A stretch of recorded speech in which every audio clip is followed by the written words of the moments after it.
Welcome, everyone. I'm admitting another person. Welcome. My name is Amy Hoskins. I'm the hostess of Gestalt Poetry Open Mic, and we are collaborating today with a United Kingdom performing group called Say It Louder that's headed by Gary Huskisson, who is here also.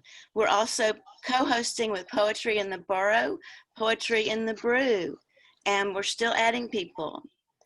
I'm going to turn it over to Brea, who is our wonderful hostess today. Thank you. Thank you, Amy. So welcome, everybody. I am your host, Brea,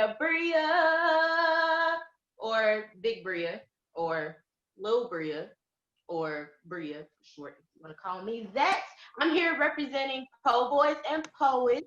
If anyone knows about Po' Boys and Poets, based out of Nashville, we have a saying: if I say Po' Boys, you say make noise, because that's what we do. You feel me? Make noise. So we have some exciting things going today. I have 7 featured poets on the list. We have KHAOS, my girl Mama, who is also of Po' Boys and Poets, Daisy Floyd, Special K, Bush, my girl Gwen Cee, and Frizzy Sykes of Po' Boys and Poets as well. Honorable mention to the Say It Louder community. Thank you for having us.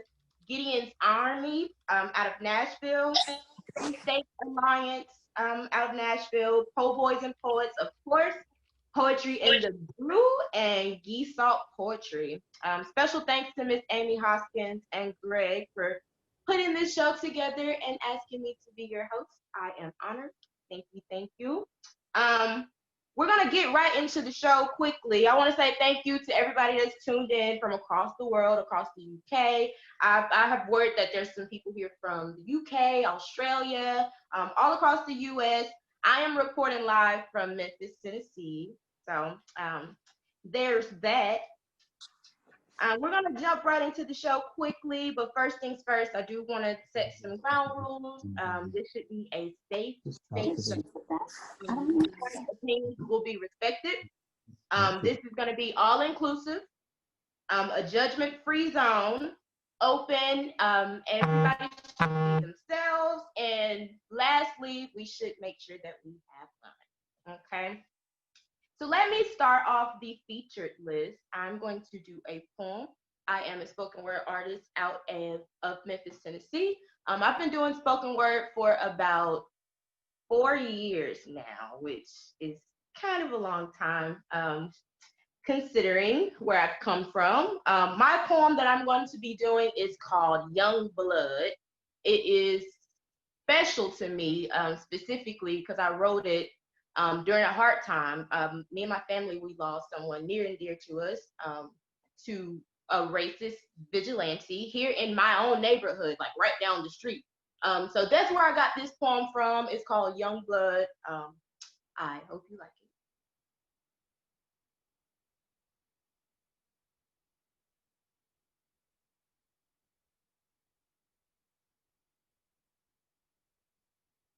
One moment. Uno momento.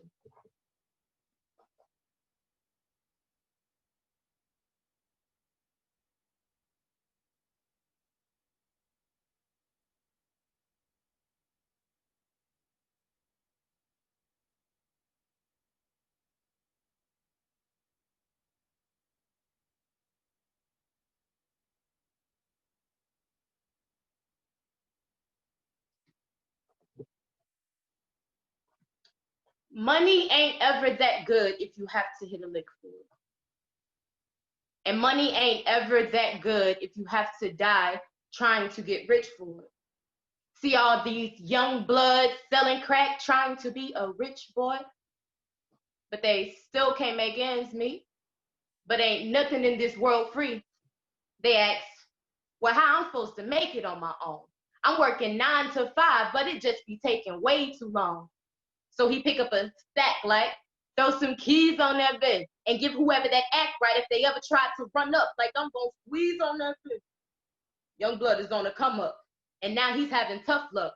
He tried to move out the hood, but he got stuck. And the gang's not his blood, but he called them all cuz.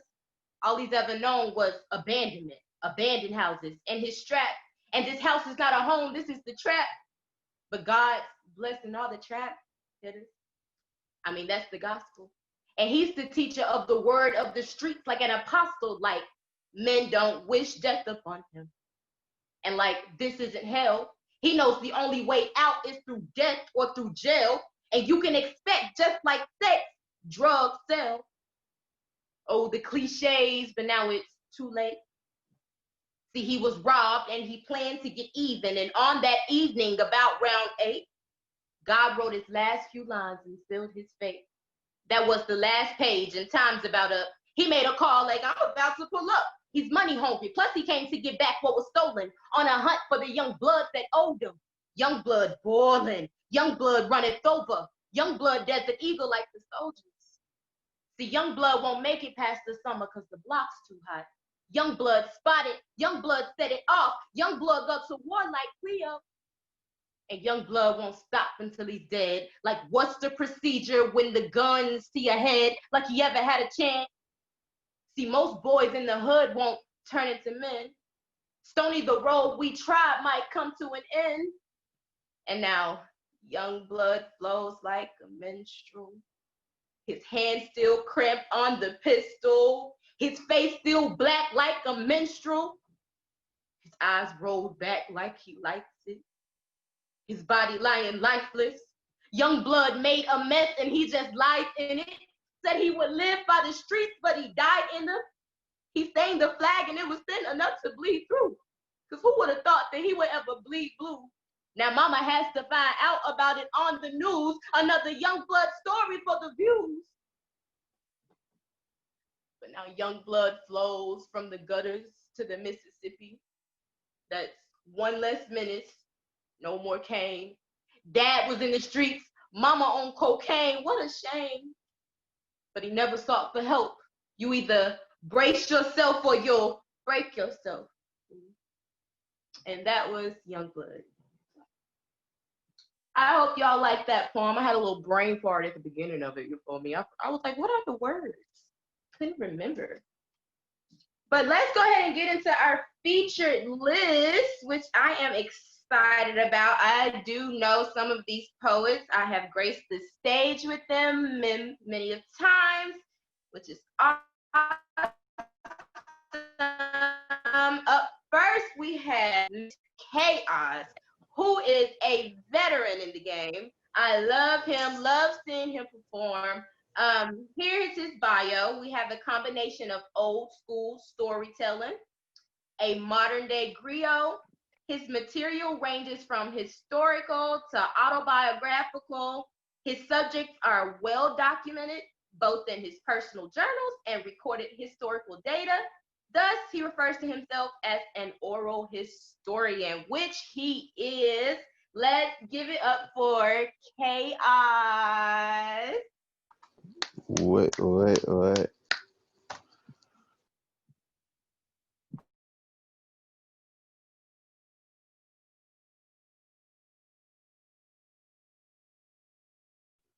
I think he may not be with us just yet.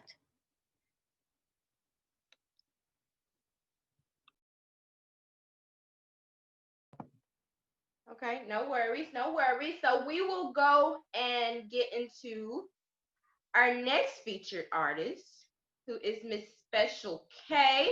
I have her bio here. Special K is currently makes her home in Richmond, Virginia, where she is a 2023 time RVA Award nominee and 2020 RVA Award recipient in the category of Best Social Media. Kudos to you. Poetry became a great passion of hers when she was in 9th grade, and it continues to stick by her side. Special K began performing in 2014, where she timidly stepped into the light of showcase and featured stages all over Richmond. In 2018, she broadened her performance arena to include Washington, D.C., Maryland, and other places along the East Coast. In 2020, when creative outlets around the world began opening their doors virtually, She has been able to share her love of poetry and spoken word with like-minded souls in New York, Georgia, California, Australia, Scotland, New Zealand, the United Kingdom, Romania. Oh my God, girl. Like the list goes on. And other parts of the world. Writing under the name Kimberly J. She has authored a book, Journey to Forgiveness, and contributed to several anthologies, including the 2019 and 2020 Poetry Marathon Anthology. When Special K isn't captivating audiences with her powerful words and magical storyteller's voice, she enjoys handcrafting greeting cards, reading, having fun at the beach, in the pool, or on the farm with her horses. It is said that Special K can use words to play with imagination or influence out of the box thinking. Whatever the topic or theme, Special K will engage listeners with a unique form of word inspiration that won't soon be forgotten. So give it up for Special K. That was beautiful.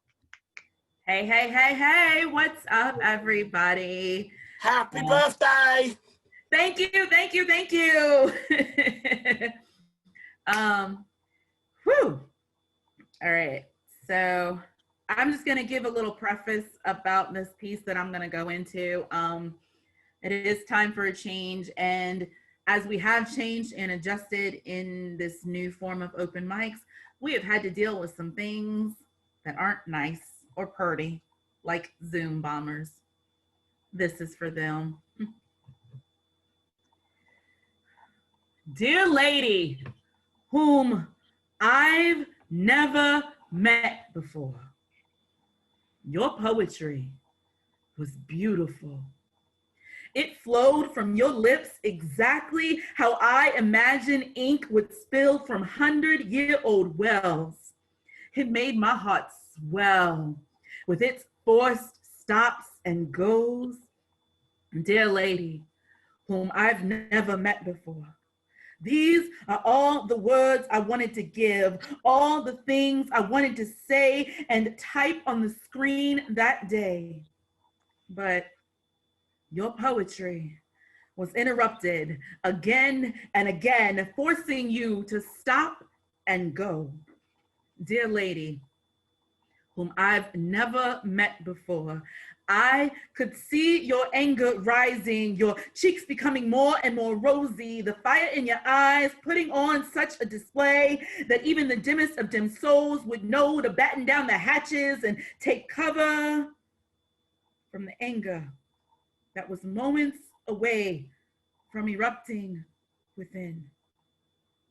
Dear lady, whom I've never met before, no one blames you for needing to explode. No one needs to be told or given reason or explanation for your immediate retreat. Dear lady, whom I've never met before, was this your first time? I have to admit, I have never been Zoom bombed before, so it was most definitely mine.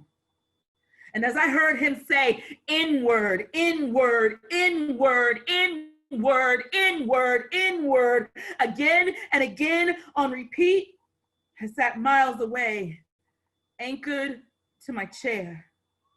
My stomach nosedived to far below my toes, then reversed its course and nearly ejected itself from the holes within my nose. Dear lady, whom I've never met before, I wonder if you know how much privilege you showed by announcing to an audience who'd all witnessed the same 15 seconds of attempted robbery as you, a desire from some idiot nincompoop to claim their spotlight and fame, that you could not take this and you were going away. All while I sat glued to the chair, everything within me instantly rooted and grounded in fear. Dear lady, whom I've never met before, have you ever experienced that kind of fear? Dear lady, whom I've never met before.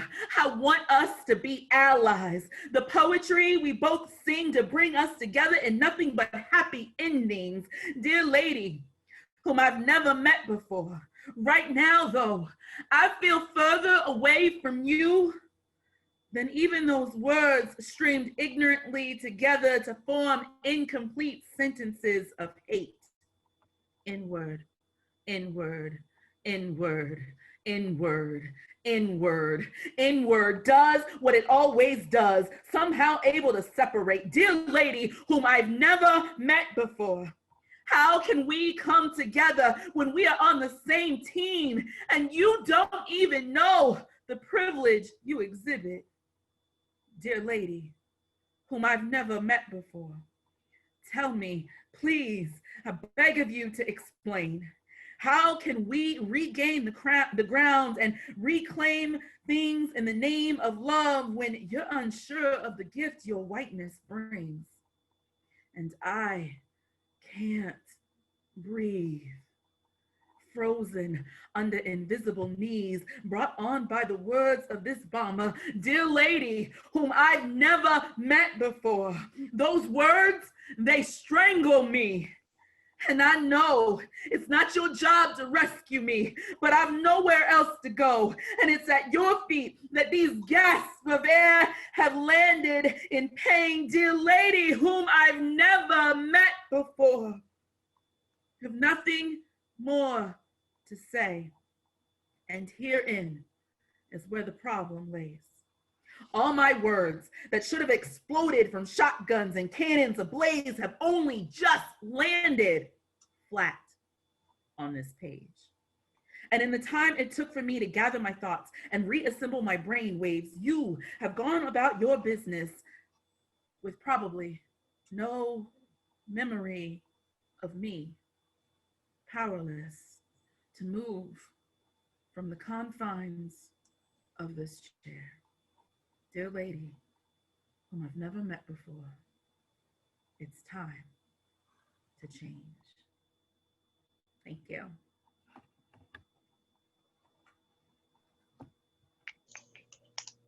Yes, ma'am. Thank you, Special K. That was amazing. That was amazing.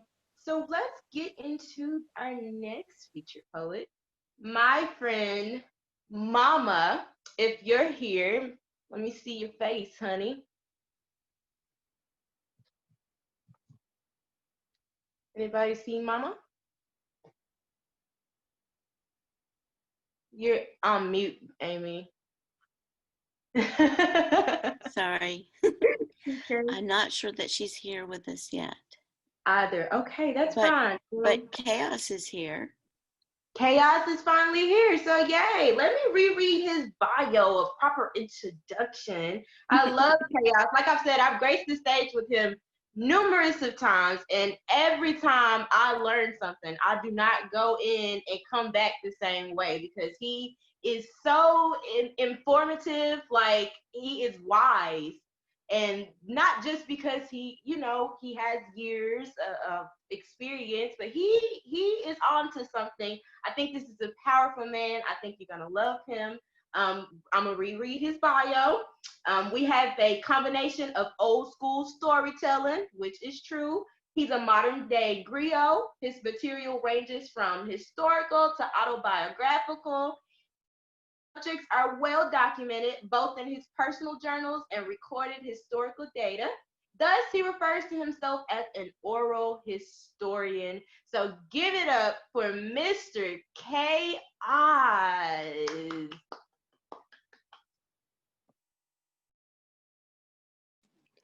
Thank you. This is a piece called Animal. They want to treat me like an animal. They want to lock me in a cage. They want to treat me like an animal. They try to push me to a rage. Drug games, sex scene, gunplay, it's all going to end the same. With me doing time, walking blind while they play games with my mind. They want to treat me like an animal. They think we're all the same. Treat me like an animal. Don't even know my name. I'm a man. I took a stand. I hold my babies by the hand. So you see, I'm not an animal. It's just a state of man. I got some pride, got God inside. You to live by my side. No, I'm not an animal. I have no need for a cage. No, I'm not an animal. God's love for you and yours for me helps to cure my rage. I'm a human being trying to live the dream. I'm a person trying to stop the hurting. I love you for loving me and showing me my part. I'm no longer acting like an animal. My heart is filled with God. That was entitled Animal. This next piece I'd like to do is called My Dream. It's as if in my dream, it was such a frightening dream. I lay face down on filthy pavement in the rain. Arms stretched behind me, causing arthritic shoulder sockets to radiate unbearable pain. Knee weighing hard on my already once broken neck, that feeling of life leaving, just as it had come, stressed, full of fright, painfully uncomfortable and wet. Evil was staring down at me, face showing a hateful disdain, disgust, almost a sexually charged bloodlust, there for all to see. Sensing my demise, I cried out of tear-filled eyes, Mama, Mama, we'll meet again graveside. This time there'll be no waiting on a third day for my spirit to rise.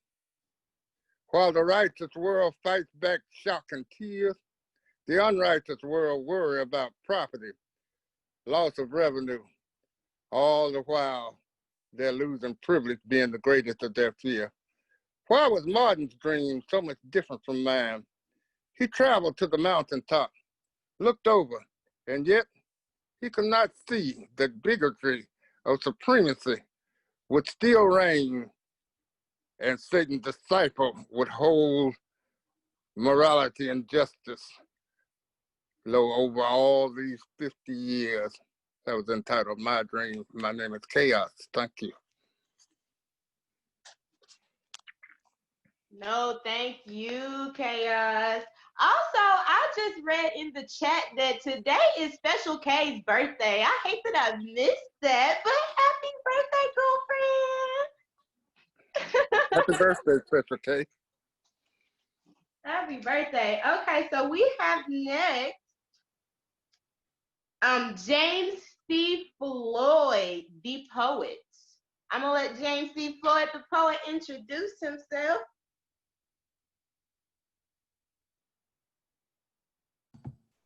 I'm James Floyd. I'm from Nashville. I've been doing poetry all over the country since the 1980s. We started at Winters on the Cumberland. Basically, that's it. The stuff I've done is cool. It's what I'm getting ready to do that counts. This poem is titled Random Unimpulses. And it is about things that we know that we edit out before we allow them to reach the conscious level because we don't want to deal with them. Think tanks wed PR firms and give birth to icons who grow up to fall for paragons and stand for products because it's all about money. Politically correct leaders vote on moral issues for paychecks that don't quite measure up to the standard of living that comes with the job of never having enough power. And had there been welfare 2,000 years ago, Joseph and Mary would have had a semi-decent place to raise little Jesus to believe he needed chemical stimulation to help him become the Christ while on his way to the joint with 3 to 5 for B&E instead of cross for our sins, because it's all about religion.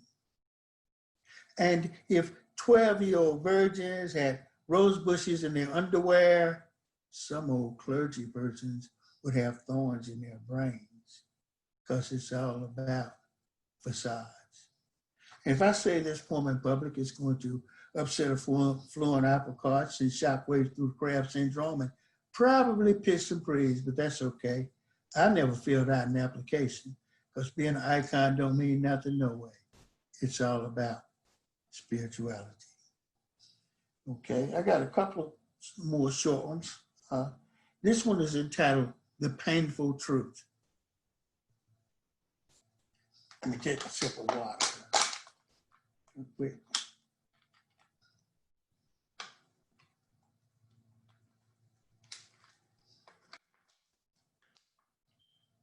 The painful truth. I've seen flowers bloom, wither, die, and get trampled into dust. But I've never seen a flower motivated by greed, jealousy, envy, or mistrust. I've seen trees stand tall and proud, showing the world all their strength, then tumble to the earth. Our teenagers restless, but together in the finest feeling. Hello? Can you hear me?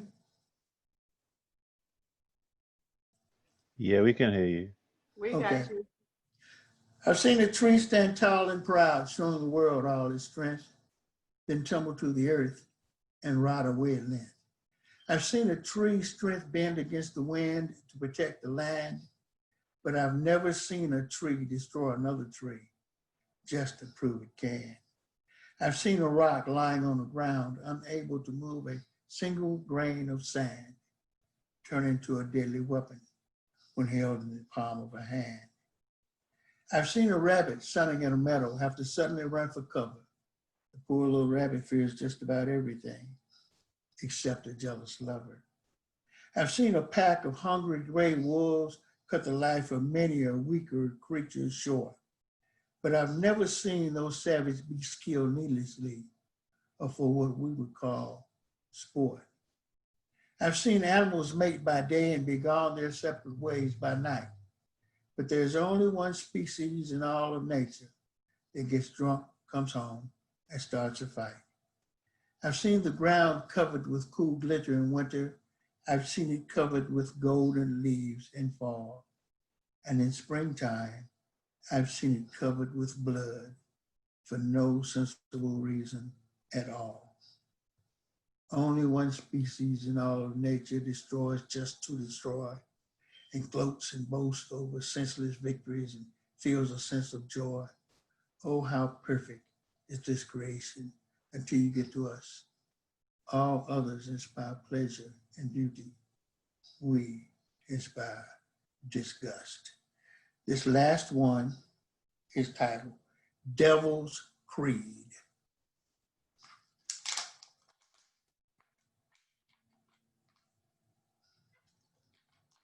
Devil's Creed. I have no shame for the rivers of blood I have shed. I respect only power. I deify the evil dead by honoring slaveholders and Indian killers, naming holidays for treaty breakers and fork-tongued wheeler dealers. There's no need for me to justify the things I do. My truth is a lie, so my lies are true. I glut the natural resources of third world nations. I invented terror and genocide as tools of public relations. I create radioactive filth, spread pestilence, disease. At the moment, I'm in the process of bringing Mother Nature to her knees. I have weapons of mass destruction to create the proper atmosphere. I make stress the norm, because that's why I'm here. I am the master of deceit, greed, and lust. When I am victorious, I will dance and piss on the dust. Thank you.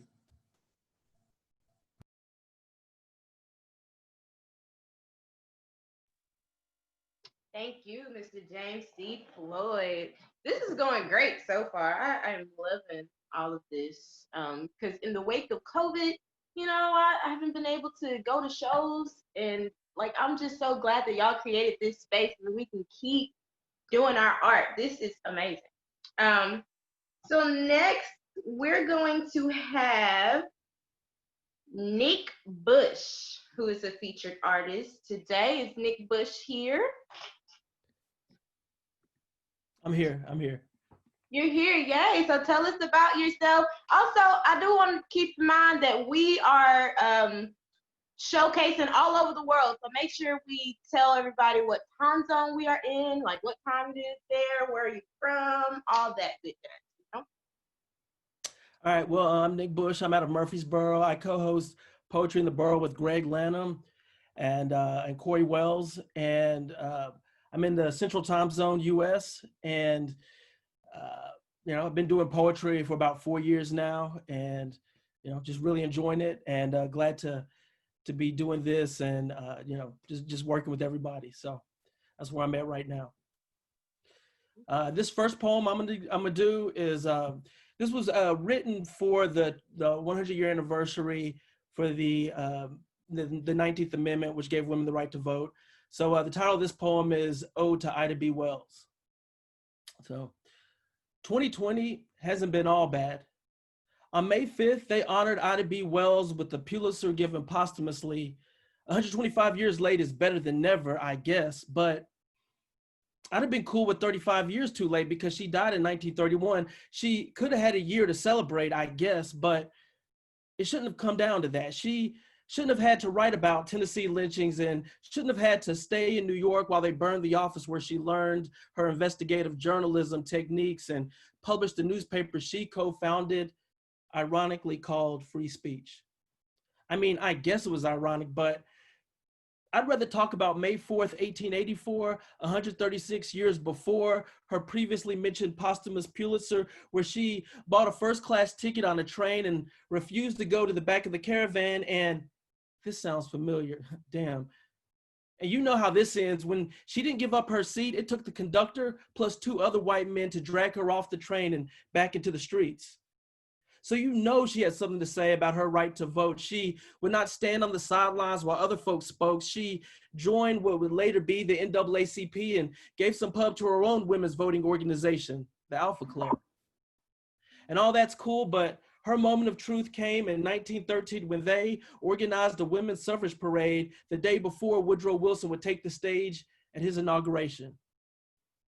They said, Ida B, it's kind of dangerous what we're doing. Lots of folks might find it confusing if we protest a Southern president and too many Black folks get seen. So y'all can march, but can you do it towards the back, less center stage, more behind the scenes? Ida B. Wells said, all right then, well, this is a whole team game, not a time for clicks, but I guess sometimes the star player has to ride the bench. So on March 3rd, 1913, everything went as planned. Ida B didn't stand out. In fact, she stood on the sidelines, not even marching, just watching with the crowd. When the all-white Chicago delegation came through, Ida B jumped off the bench, said, I'm calling my own play. I'm subbing into the game, make way.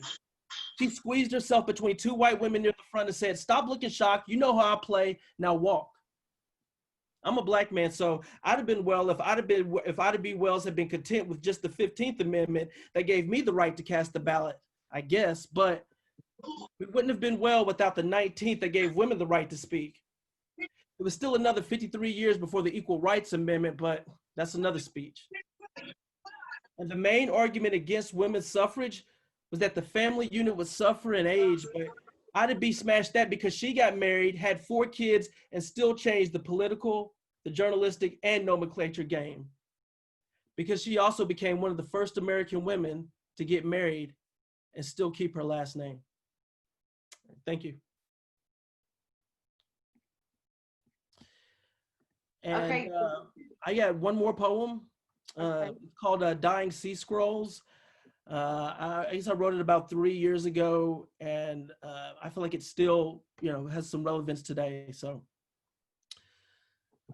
Dying Sea Scrolls. The nature of the criminal justice system has changed. It's no longer primarily concerned with the prevention and punishment of crime, but rather with the management and control of the dispossessed. That's a quote from Michelle Alexander from The New Jim Crow, Mass Incarceration in the Age of Colorblindness. Okay.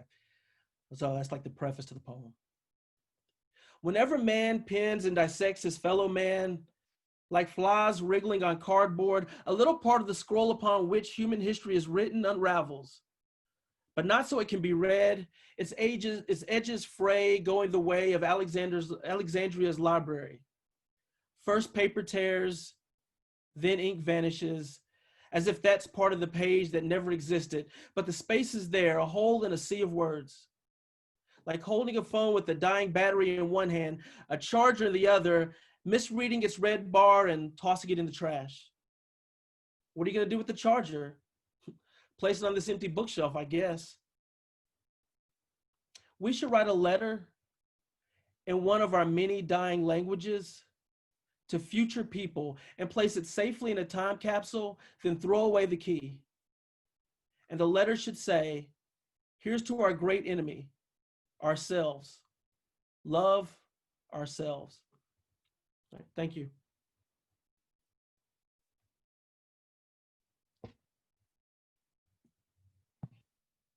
Thank you, Nick. Are you finished? Yes, I'm done. Thank you. Thank you so much. Okay, that was great. I appreciate you for sharing your words. And also, let's talk about Ida B. Wells, who's from my hometown in Holly Springs, Mississippi. So yeah, I appreciate you for informing us on those matters. That was great. Let's move on to our next feature, who is my girl, Gwen Cee. I have graced the stage with her, I believe twice. She performed in a show with me, our women empowerment show for Po Boys and Poets, which she was phenomenal there. And then we also competed in Lipstick Wars together, which was amazing. And I always tell her that she will single-handedly end racism like alone. Love you, Gwen Cee. I'm gonna read your bio now, okay?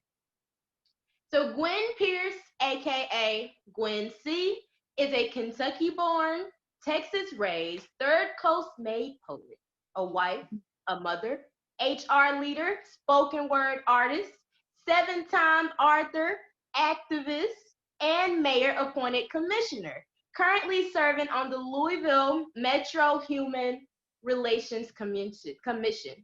Her most recent book is Hue Collar, offers leaders 50 ways to lead with humility, unity, and equity in mind.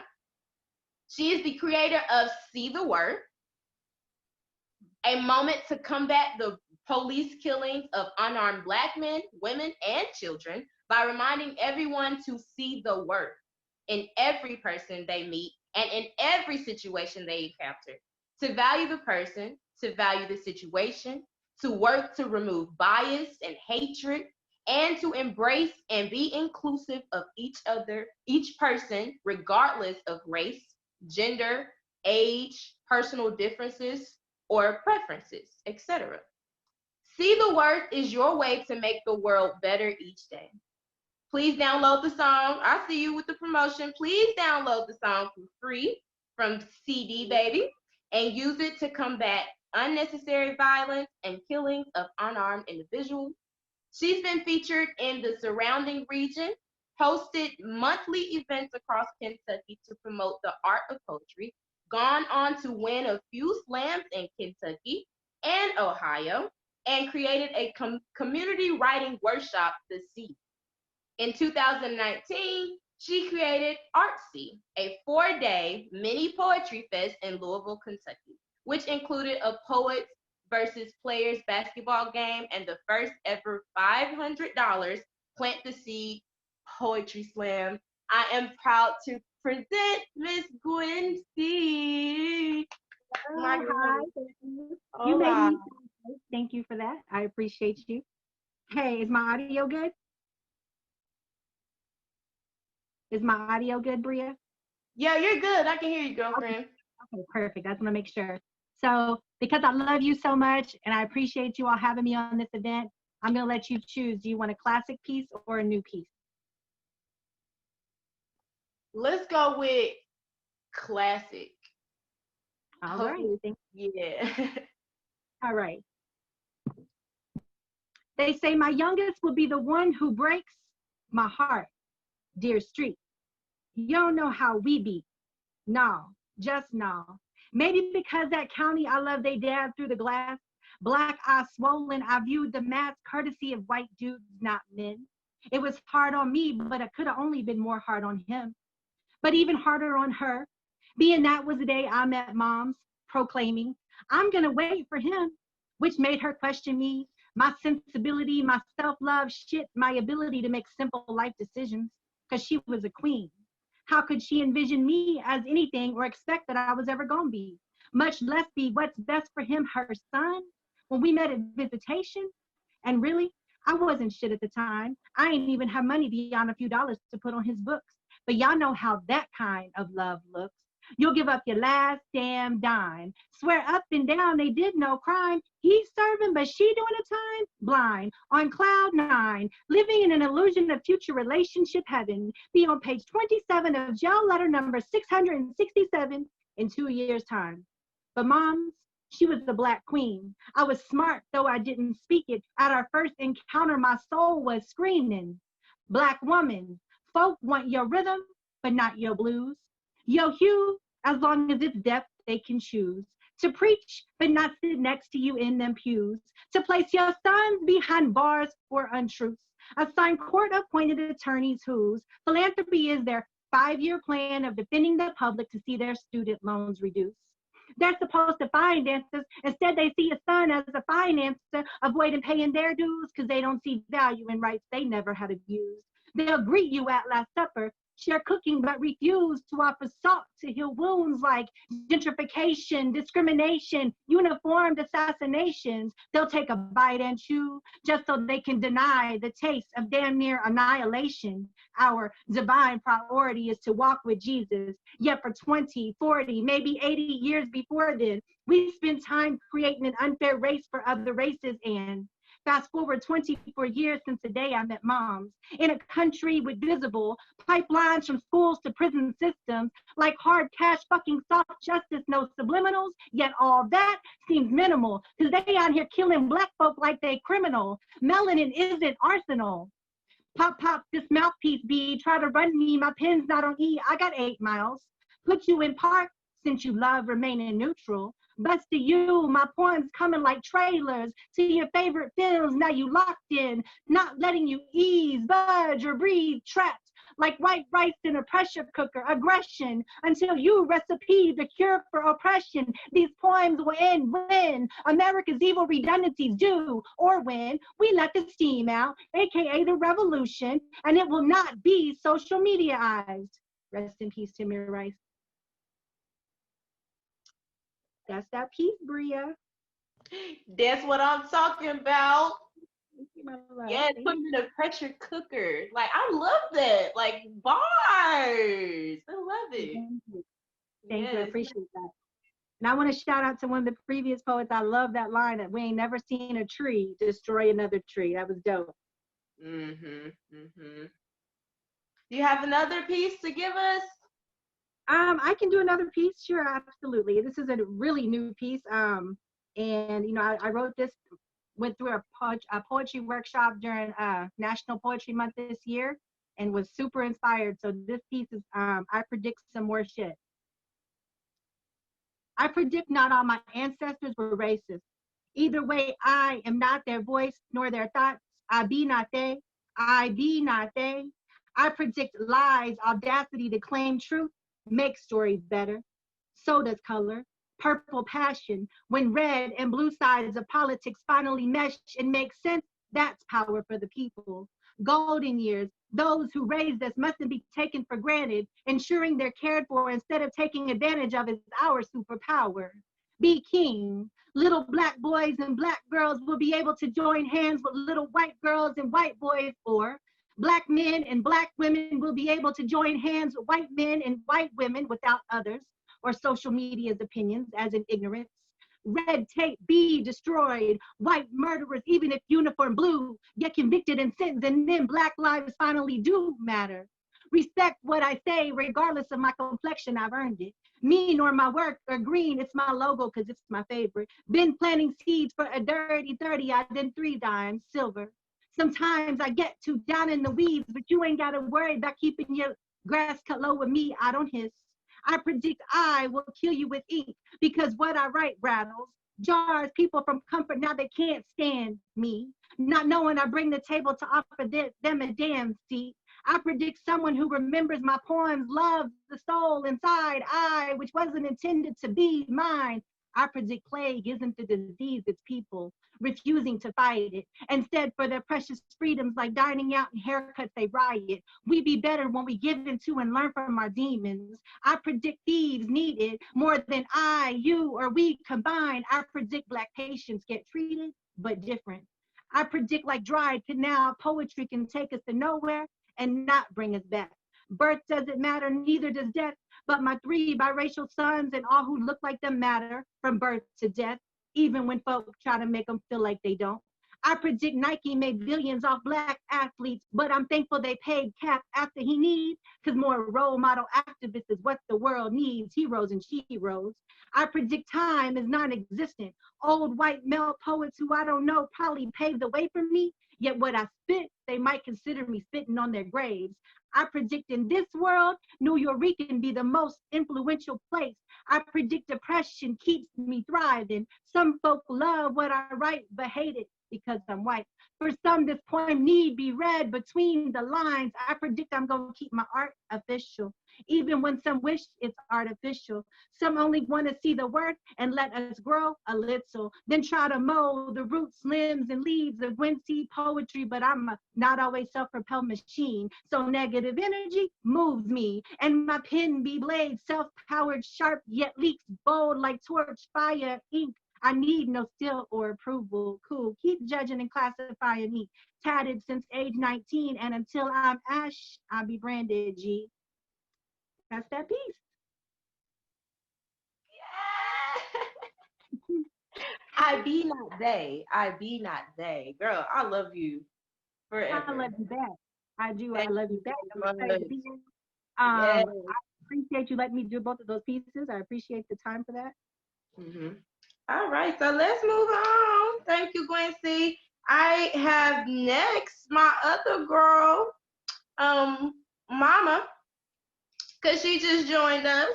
So let's give it up for Mama, who is also a Po Boys and Poets member. So Po Boys, Make Make noise. do the same, you feel me? Yes, I'm excited, What's girl. going on? How are you, sis? I'm good. What about you? Amazing. Okay. I see whatever you doing and you got going on, you moving. Amazing. I'm so proud of you. But you know, inspiration. You feel me? Okay. So is it just jumping right into it? Yeah, girl, this your Or do time. we just want to? Okay, perfect.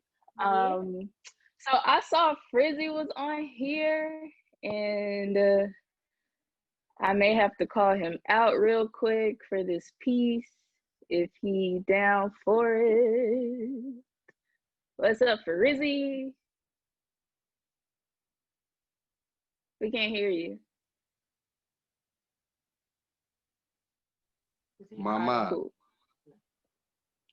Yes, Frizzy. Your world, your word is America. Can I have the definition, please? A country not made for you. Can I have its origin? You. America. America.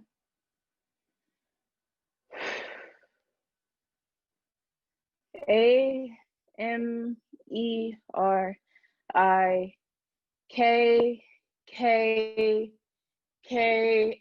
America. Why don't you like me? I mean, not that I care at all or anything, but I'm just curious as to why. You should be worshiping me for the millions of dollars I brought to you from 1501 to 1865, similar to the millions of lashes you brought to me from 1501 to 2020, massa. I mean, America. Do my gold chains and big rings offend you? Because I thought you was big and bad running around with them white sheets on your head looking like Casper, but I don't believe in ghosts. You're like my ungrateful child. I built this nation, carried on my back for you to strive in, and I never got a thank you. All I got was beatings, bullets, and bombs like on June 1st, 1921, when you let them things go on the first Wall Street, first Black Wall Street, America. Cause like you hate me, but love what my melanin brings. You love my Afrocentric features like my lips. Kylie Jenner, my hips. Amber Rose, my hair. Miley Cyrus. You love the way nigga falls off your privileged lips, which by the way, I still don't understand why you can't seem to comprehend why you can't say that. You pay top dollar for my culture, so why not me, America? I am my brothers and my sisters. I am him, sagging his pants, playing dice. I am her, a single mother of 3, struggling to make ends meet, but I also am him in the suburbs with eyes burning into my back because you're wondering which drug I sold the most of to get here. I am her, vice president of a Fortune 500 company, but all you can seem to wonder about is how many times I've opened up my legs to get in this position. When I speak with diction and carry myself with poise, I'm accepted by you because I talk and act white. Because I sound educated? Is that a Caucasian trait? Correct me if I'm wrong, but didn't we have to educate you that having sex with animals is a no-no? You can say, excuse me, brother, but you seem to have perhaps mistaken me for one of my fellow colleagues. I mean, that's all in all. But after attending the illustrious Howard University, I'm going to still say, you got me fucked up, America. Land of the brave, home of the free. Is it home of the free? My Black best friend goes to a predominantly white school. And yes, I said predominantly because y'all hate when those nigga folks use words not in the urban dictionary. Predominantly white school, star athlete for your school. Will it be home of the free when he's walking home at night with his hood on, wagging his finger, listening to his rap music? Will he make it home free, America? Why is it that Black is associated with dirty and evil and clean with pure, and white with clean and pure? I'll have you know, America. I mean, America. The blacker the berry, it's sweet as the juice. And no, I'm not just another angry Black woman rolling her neck with an attitude. No, America. See, I'm Black. I'm a woman, and I'm because you no hood like Trey and Eric. I'm getting choked up. I can't breathe, America. And yes, I know all lives matter, and if you say that shit again, because you would have perceived it as a threat. Suspect is a female, African American, about 5'3". By the way, my name is Mama. And if you so happen to see my name on your screen because I died in police custody, just know I did not commit suicide, America. So you can keep your lullaby stories and your bedtime stories, because I'm woke now. And I ain't going back to sleep, America.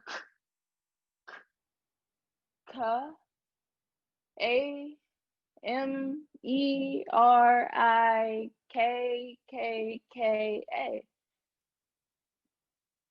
That would be correct. Right. That one was America. And where is it? And Cool. I'm Mama, spoken word artist from Nashville, Tennessee. And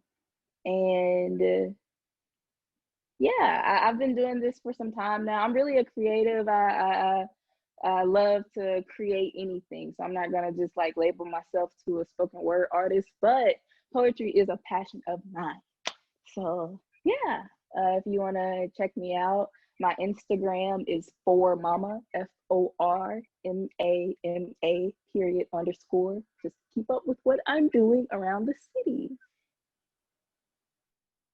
Yay, Yeah, thank I you. appreciate the platform and the opportunity. Thank you, Brea. Mhm. Beautiful as ever.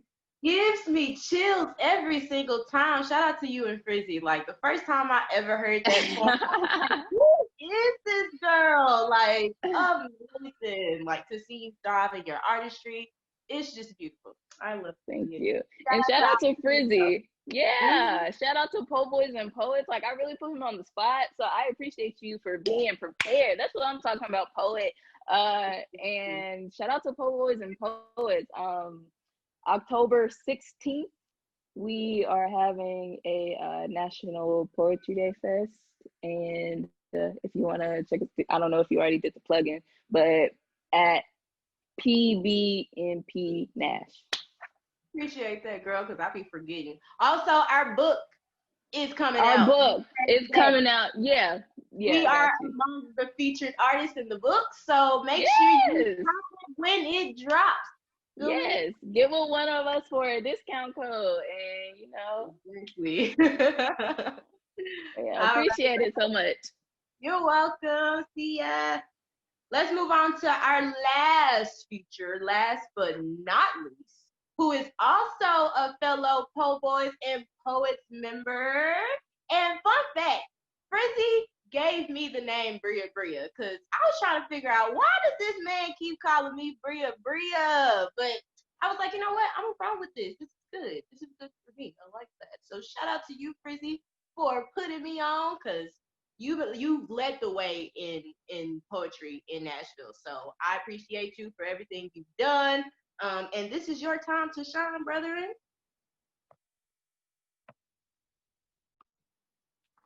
Last year, they said, we got to fix the system. The other day, they said, we got to fix the system. Today, they said again, we got to fix the system. Well, I say, the system, you see, that system ain't broken. You see, it's meant to twirl you around and around and around, playing with all kinds of emotion. You see, that system, it really be stroking these egos. And no matter how big Beyonce's is, there's different sizes and different people. So you should see me, though, my apologies, you should see me flow. Spit out youth to the truth, reverse that, spit out truth to the youth so that they don't fall fools to the news. Let me fix that, so that they don't fall fools to the noose of this game. Tell them, baby girl, please, please just ignore the fame. You see, that's just another tactic of the system that will drive your ass insane, and it will. You see, I've seen too many that have pulled out gun, pulled back slide point, pulled trigger, and they killed, and they killed, and they killed, and they killed, suicide kill. Never having the opportunity to know what was really real. You see, in order for our vision of a better world to truly be better, we must be willing to face the facts that we are broken. I said, in order for our vision of a better world to truly be better, we must be willing to face the facts that we are broken. broken from the unhealthy environments that manipulate, segregate, diversity, discriminate, desensitize, and then educates us to eliminate by the unconscious love, the hate. I can only pray that fate won't let that line blow your mind. But just in case if there's a bold soul on Zoom that says repeat, I promise I can rewind the line one more time. Repeat that for me. I said that we are broken from the unhealthy environments that manipulate, segregate, diversity, discriminate, desensitize, and then educates us to eliminate by this unconscious love to hate. I can only pray that fate won't let that line.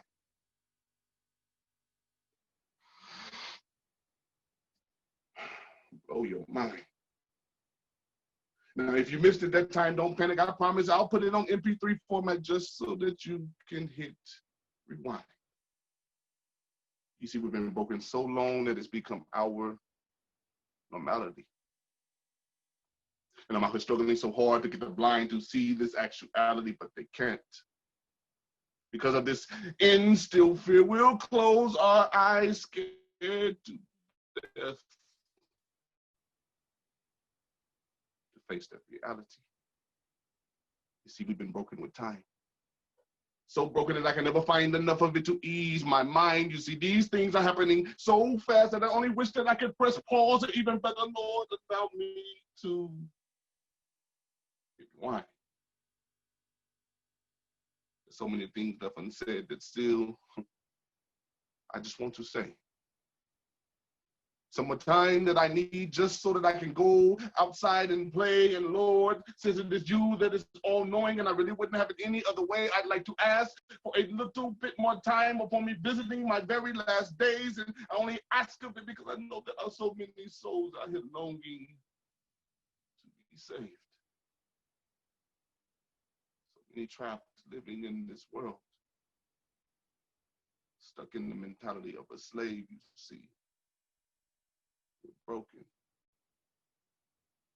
And even though there are no more whips and chains, the damage done to us psychologically has messed up our good brain. You see, they took the shackles off of our feet so that we could dance in the rain, but secretly they knew that even if we did escape, we'd run right back to the same things, and we keep running right back to the same damn things because we're broken.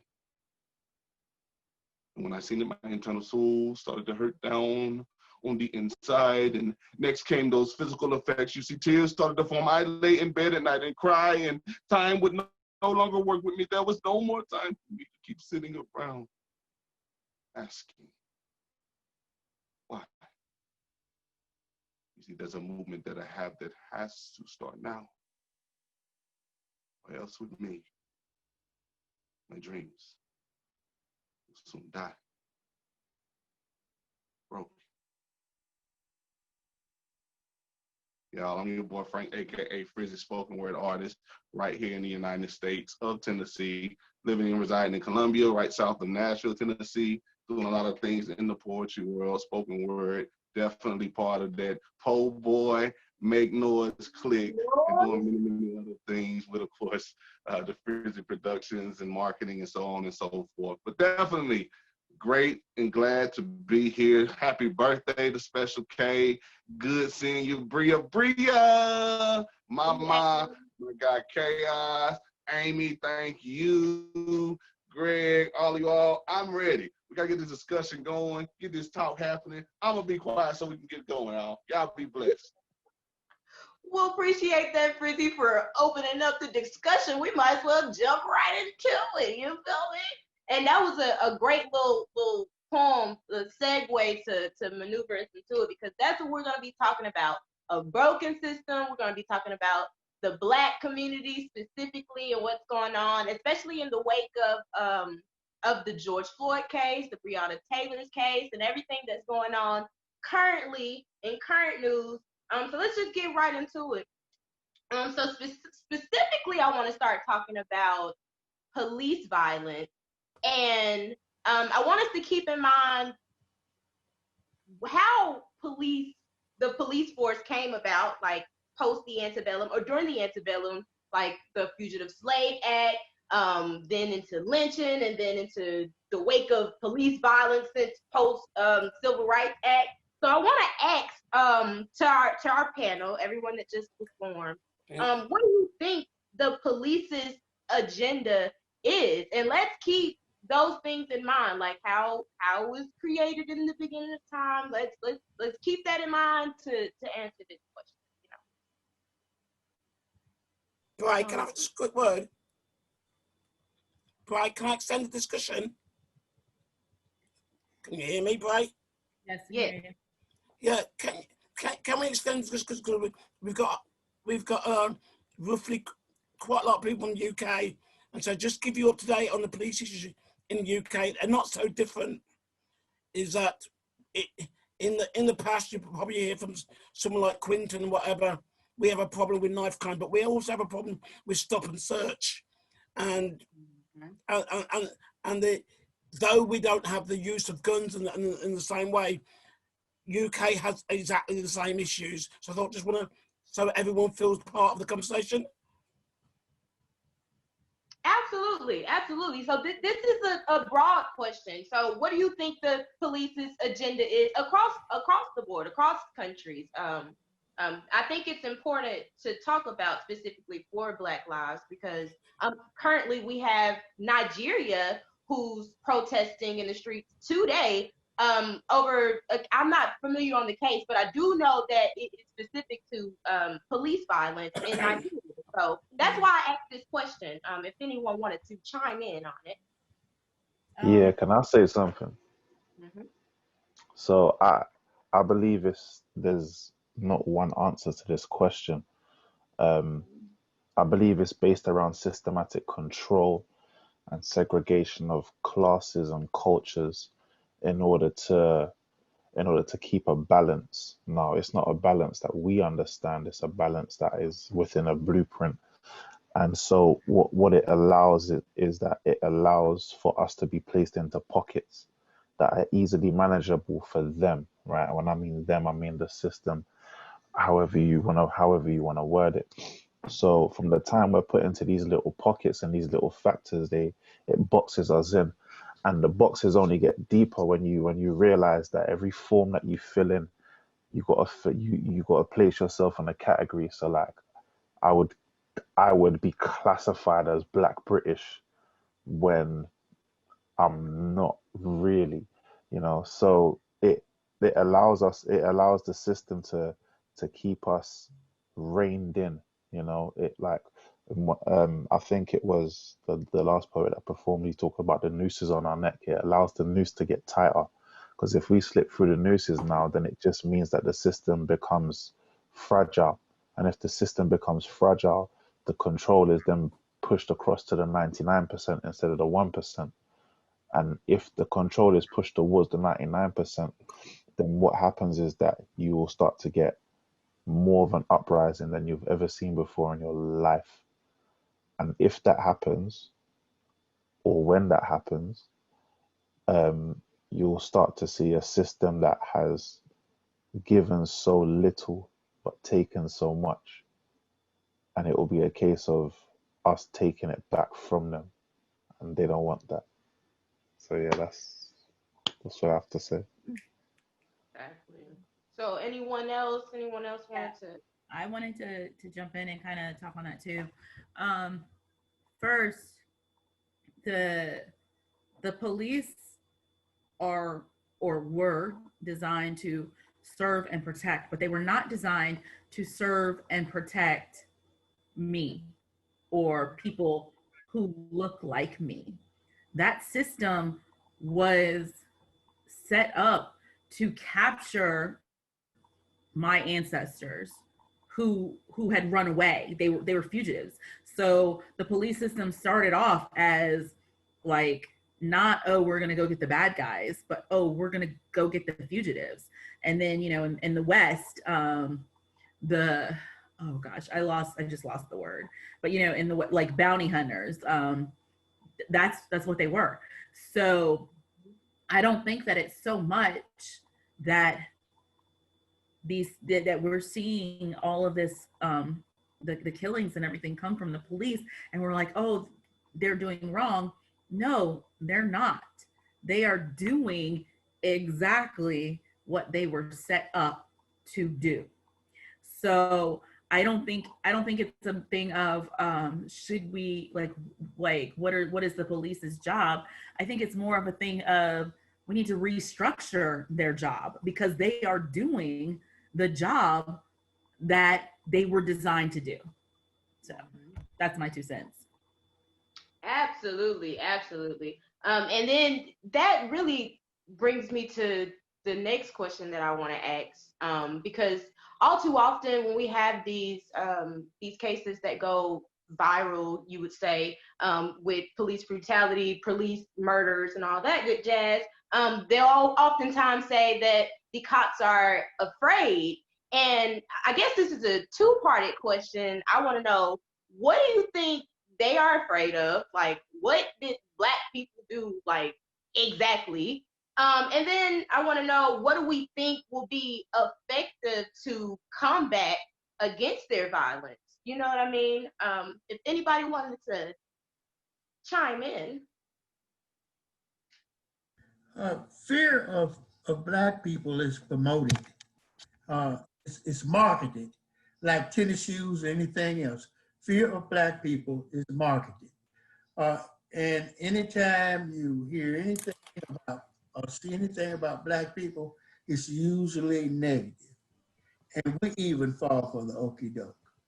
A lot of white people don't realize that it's not just a Black thing or white thing, because the police exist to protect the interest of the haves against the have-nots. If white people start threatening the system, they're gone too. They kill John F. Kennedy. They kill anybody or get rid of anybody who is a threat to them. Okay, I might chime in later. Yeah. So thank you for that, Mr. James. Anybody else wanna combat? I asked what were cops afraid of, and what would be effective in combating against their violent nature. I do know that recently we've been talking about defunding the police. We need to talk about what that means. Like, is that going to work, or what else can be put in place if they're so scared, or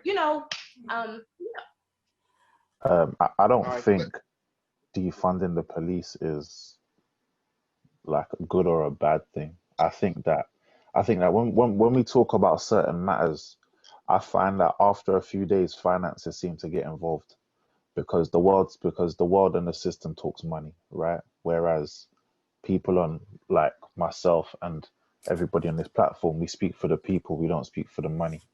Like, money is nice and all, but it's not the be all and end all, right?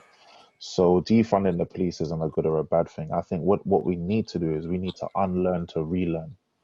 Like, we have been told a certain way. We've been told a certain lie. And when you tell a lie long enough, it will start to become truth to those that don't listen. So I think we need to unlearn to relearn. We need to re-educate um, people. And I'm not even just saying the police force, I'm saying people in general, because like the gentleman said, fear is marketable. And as soon as you put fear involved, people start to bring pity. And once you bring pity, then that's you stop listening to the truth. Um, as what we do as a people to combat, I don't think violence is the answer, but I think a togetherness across all nations needs to happen. How it happens, I haven't figured that out yet. But a togetherness, because you can easily destroy a pebble, but how do you combat a rock slide? So that's my two pieces. let me jump in right here if I can. A lot of you all are new to me, but just a little bit of background so I can kind of give you some understanding of where my answer is actually coming from. Formerly, I was actually in law enforcement. 2018, I was a deputy sheriff in Nashville, Tennessee, which is a capital city of one of the states here in America. So to kind of explain that to you all that are in the UK or whatnot, I understand it's crazy how the UK and the US, red, white, and blue colors on flags and things, it's a crazy similarity as far as a system design and structure that is out there. So when you ask that question, what are we afraid of as police? I have to answer in a way that as an officer, I was trained. There are some things that the average or normal citizen is not aware of that is happening, and it's that thing of ignorance, right? We never know what someone knows until we actually either venture out and look and explore ourselves so that we can see it, or we have some viable, truthful source to kind of relay the information to you. For instance, I'm trying to make sure that you get this. So in training, there's this process of teaching that is over and over and over every year, year in, year out. For you to know, I was 11 years in law enforcement. So every year, every day, basically, but just in every year that passed, you have this understanding of training of what they would qualify or put under as domestic terrorism, right? So when you got drugs coming into the country, when you got crime or theft and stealing and particular threats on government entities, all that stuff becomes what they consider to be a domestic terror.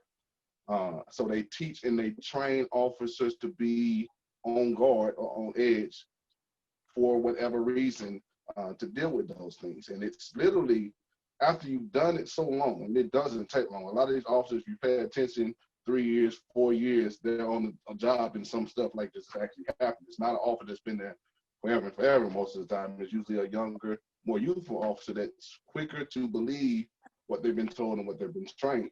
I used to tell people a lot of times, it seems like the more ignorant an officer is, the higher rank he got promoted to. So your lieutenants would be the person that you'd be like, how did you get there? But that's kind of what the design or the structure of it was. The less question you ask, the more likely you were to have that position because they wouldn't have to worry about you digging, you pushing, doing that thing. So that fear thing is literally structured within the process of training and teaching you what to look for. So like even right now, I've been resigned for 2 years. When I'm out and about in public, I still do things that I noticed I was doing when I was a training officer. I scan, right? I look around.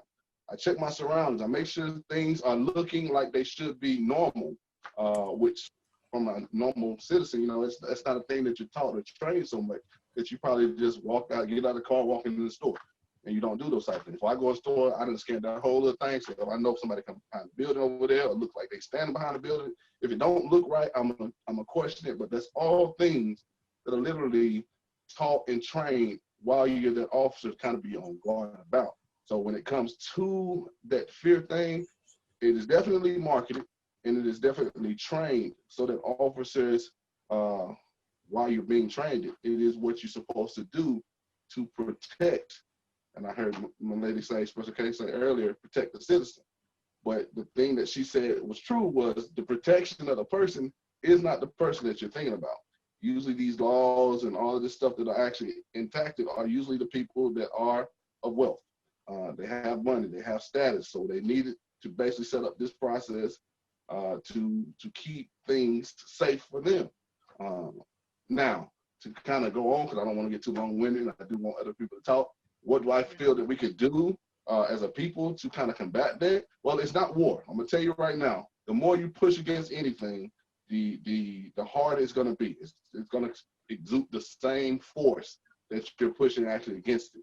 What I would like to see us as a people do is educate ourselves. It does come down to knowledge of knowing what is really happening on their side and on your side so that you can take both stories and figure out what we need to do to have a solution or impact that's different from the collision or the car wreck that keeps kind of happening over and over again. It does come down to a financial thing.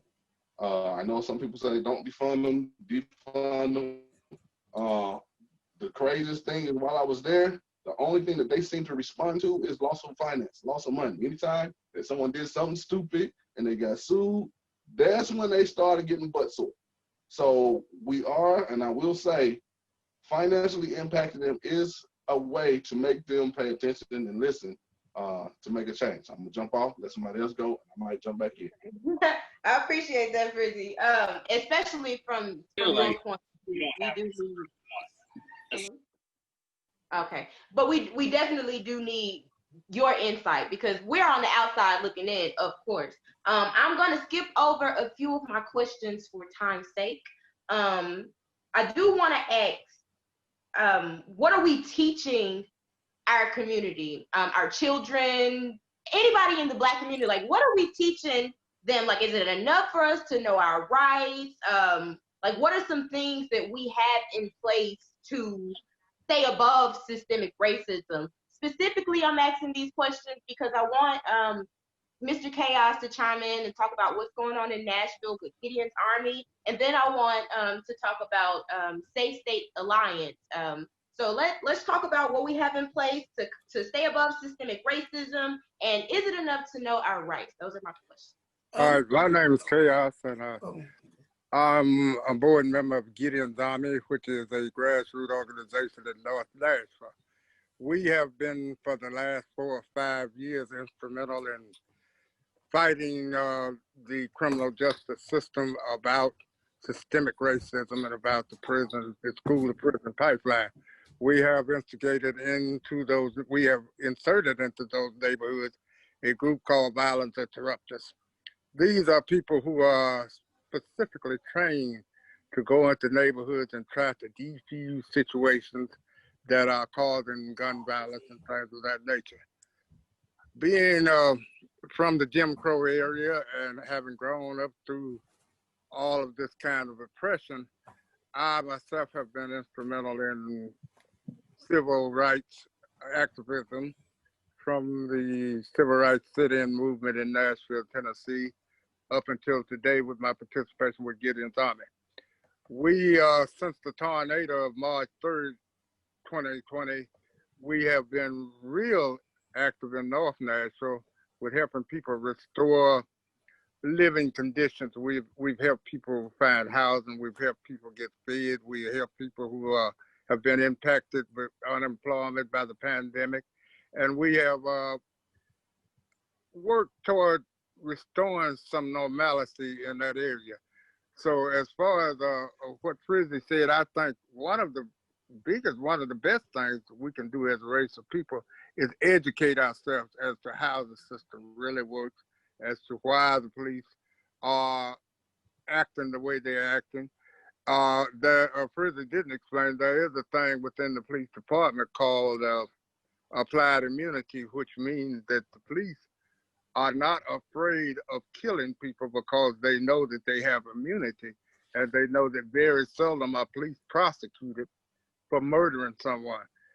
Going back to what he said about training, if you've been indoctrinated this way, and this is the way they have been indoctrinated through their training and through the way they're taught to look at situations, they don't see anything wrong with what they're doing. So we as a people have to educate ourselves, and we have to educate the community around us as to how to fight systemic racism and not play into their hands and allow us to be mass murdered without being held accountable. So that's what I have to say about that right now.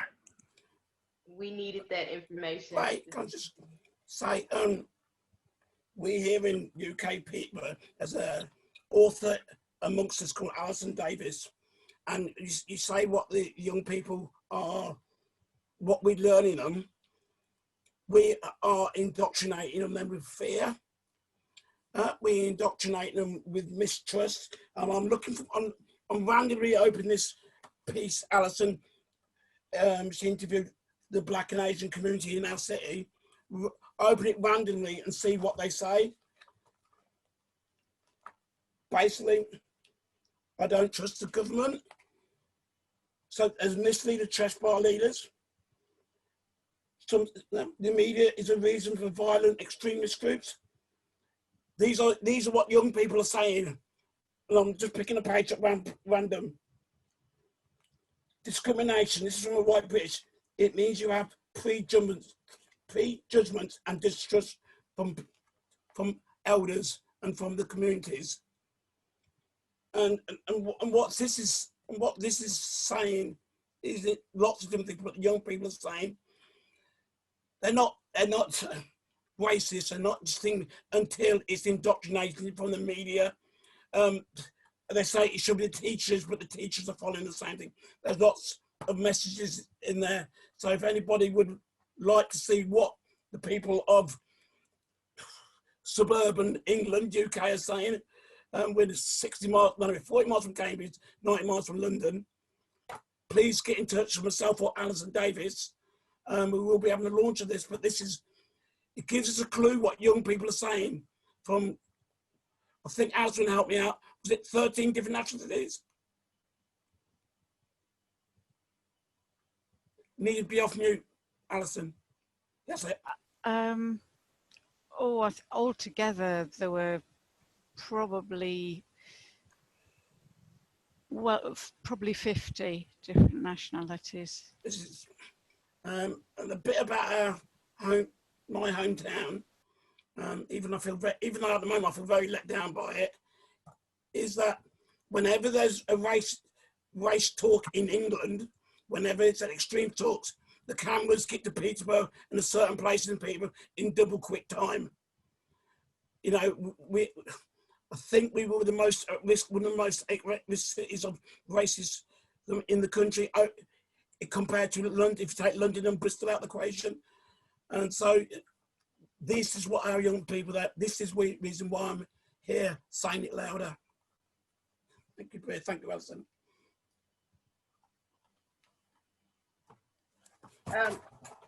Amy, are you there? I am. You want to talk a little bit about Six States Alliance? Sure. Back up a little bit. Again, my name is Amy Hoskins, and I started last September, a year ago September, Nashville Interfaith Collaboration to End Gun Violence. And I have a lot of partners locally and nationally. One of the observer partners is a gentleman in the Tennessee Health Department, and he referred me to the Safe States Alliance. And I got a scholarship for 3 days, and I think 400 to 600 people were there virtually. And I learned so much. And the main thing that I learned is look through a health equity lens going upstream of the gun violence and partnerships, but also tons of resources. There's so many health departments, hospitals, educators, academics, all these people got together to talk about structural racism and health. And it's so interwoven. And the good thing is, before that, I was so overwhelmed, I didn't know which direction to go to, because gun violence is so multi-layered and multifaceted, and there's so many reasons why. And after the conference, I was like, okay, I know what to do, because there are decades of evidence-based interventions, data that you can look at whether you're looking at the county or the state. So there's just tons. So I'm going to put a link. I put some links to Gideon's Army there. Now I'm going to put a link to resources that I've got on my Google Drive.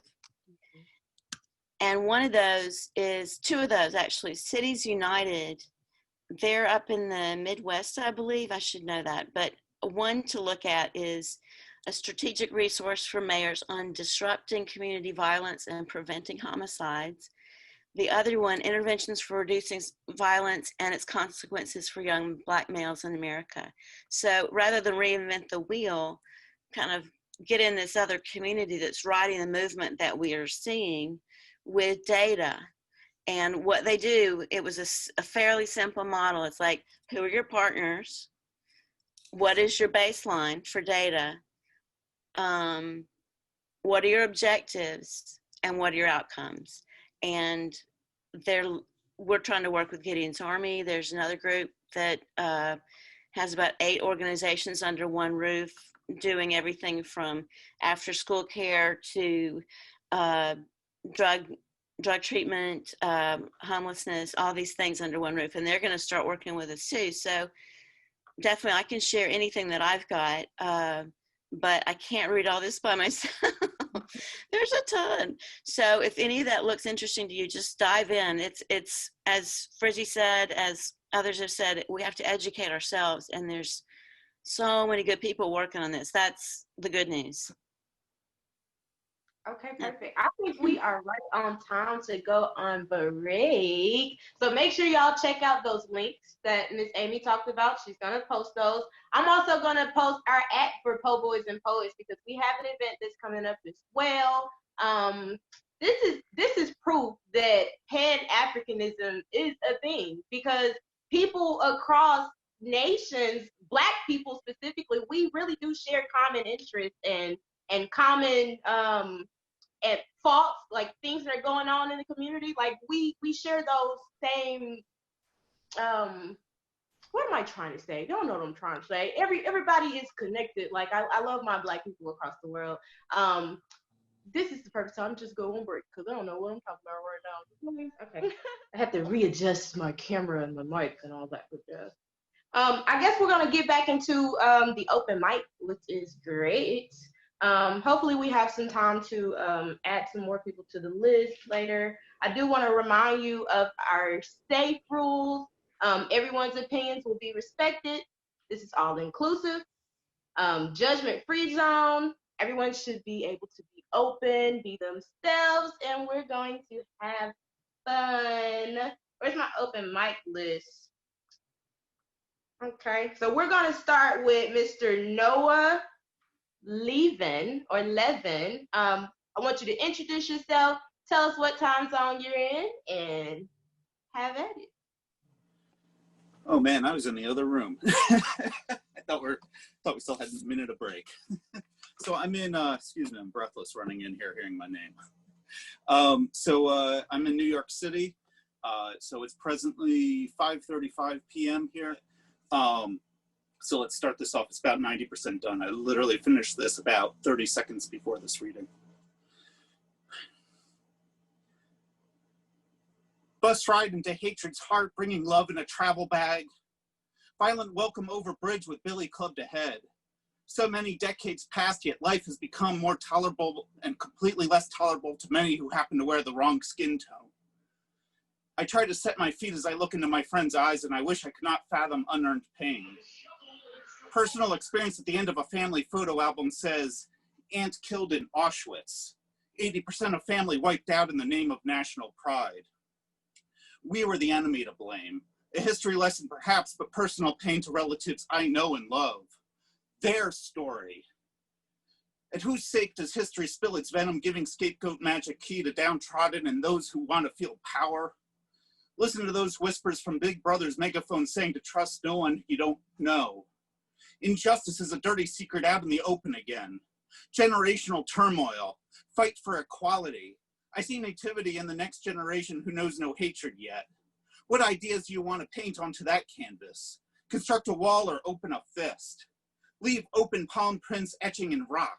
I see beauty in so many directions.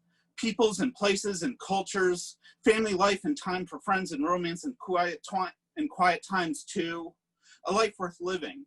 Too many challenges, sometimes insurmountable, sometimes unbearable. Look me in the eye. I want to break bread.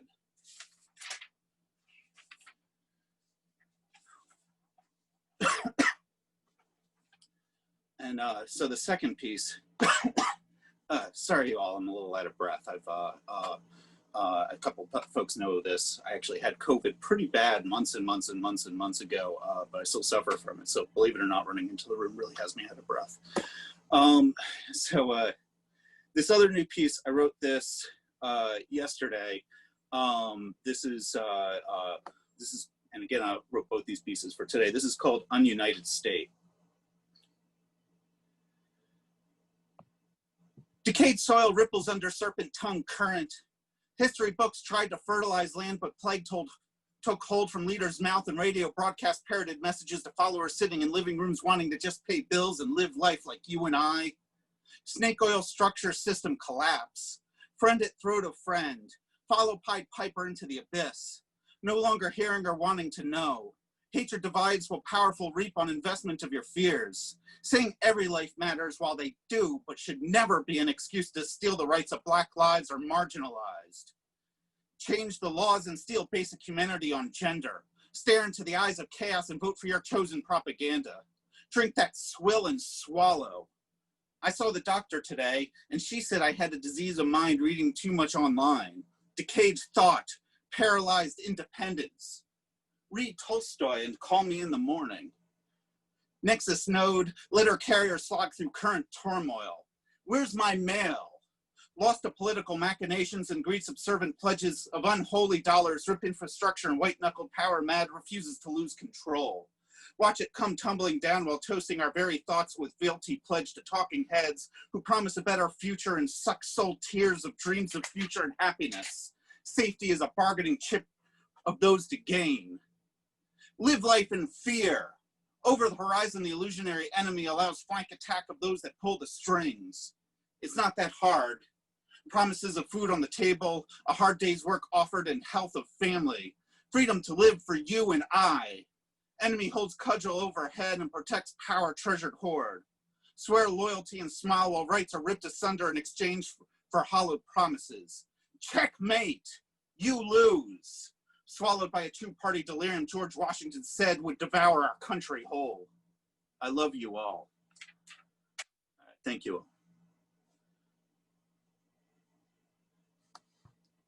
Thank you, Noah. That was great. I appreciate you.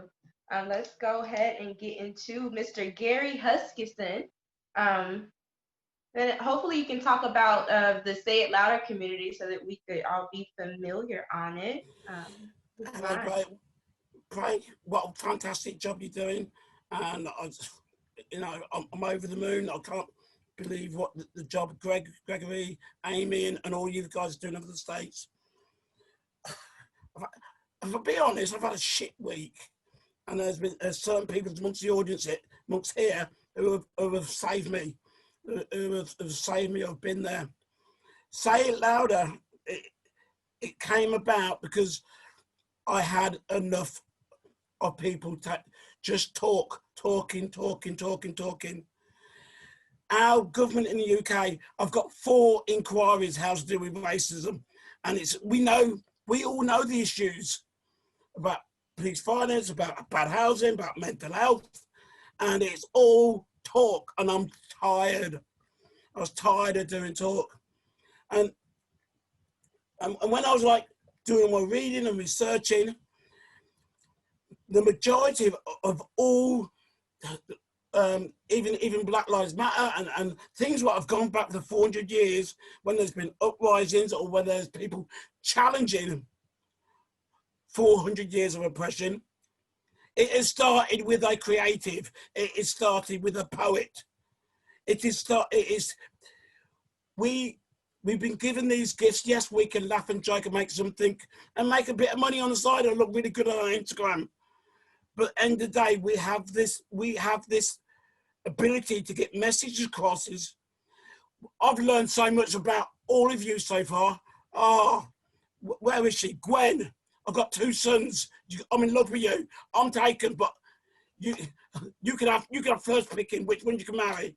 I've learned so much from everyone, guys, and the part about and looking through all the celebrity boxes, I'm so proud that there's only less than about 5 people I've never seen before. But even the ones I haven't seen before, I follow them on Instagram. I think it's only Frizzy. We have to work together. And back to my week, this poem is about what's happened about this week. Tuesday, my man Quinton texted me in the morning, and he's doing a meeting. He rose and did something with the brother. I can't even remember his name. His name's Stuart, of a Black man that was killed. What started the thing of interrelation. I've watched him rise. He does a track called Together Rise. Check it out on YouTube. But we're working together in support of that. And I went to a meeting, live in a lockdown. There's a lady here, she can't get through. Her name is Dee Bailey. She's just a woman on her own, but she has changed the black experience in 3 cities. Just my own city won't listen to me. And on Wednesday, I went to a member of the People Racial Equality Council, and I'm sorry, as a person there, it was just talk, and I left there depressed, fed up. I had no hope that they don't listen, that can't do. And then I got a message from Christine Hall, which gave me hope, which gave me, this is what I'm doing. So this is the poem I wrote. And in the morning, first, I rang up Dee Bailey. Let's get this, and she gave me hope. Rohan contacted me. This is what it's all about, working together. So I do want you, all Brea, Frizzy, Gwen, you're now family. And families work together to get over their issues. Dane's already part of it. Noah's already part of it. So Brea, get on board. Gwen, get on board. Frizzy, get your boarding pass and get over to your Zoom pass and get over to England. Anyway, this poem is called Christine Hall. I got a message from the beauty of poetry from the Brew, Christine Hall, asking me sitting at home in my boxers, how are we going to say it louder? I said, we rise. We wipe the grazes from our knee after being there. We crisp it out. We reach out and become one community. We preach the truth throughout the day, as silence breeds hate in violence. It's in the DNA. Colin Patrick, can't even say it. I've lost my voice. Said people are dying in vain. That's what he said. The man who sat down on a knee, he said, people are dying in the vein because the white bumble hair man, he may be Boris, he may be Donald, or he may be the man at the grocery shop, hasn't kept his end of the deal. It may be the police whose idea and protect and serve is to just brutalize, profiling, and take that man, I can't say it, up the arse. Though fallen myself, we are all abolitionists. Yes, you, James, you can sit back. We are abolitionists. We are all Rosa Parks, Harriet Tubman, Martin Luther King. We are all the greatest Muhammad Ali.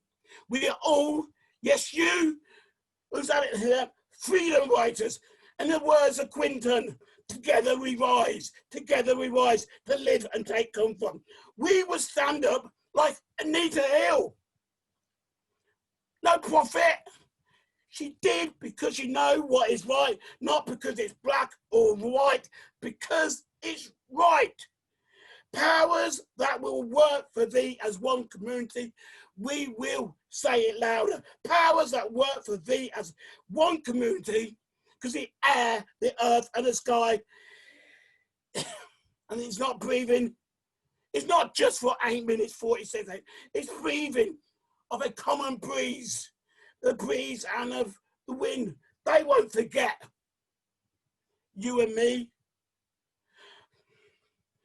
Going back to Christine, I got this message. She roars. Her heart roars. We are here in the land of the brave, where Christine, Amy, Jeff, Linton are all, even Kathy, are all special Ks. You are not only freedom writers, not only freedom fighters, I'm going to say it again, you're abolitionists, you're preachers, you're teachers, you're politicians, and you're leaders in your community. Silence is violence. Erase the hush. Erase it. Our silence roars, their silence makes hate, so say it louder. The society we live next to, slavery, is the foe of all is wide. Black lives matter. Our gifts, our talents possess our weapons of mass oppression. If we write whatever skills we have, we use it to say it louder. That's what we do, whatever you can do. Just imagine this. Daddy, what did you do in the war against racism? Hi, son, I made cupcakes. Oh, that was nice.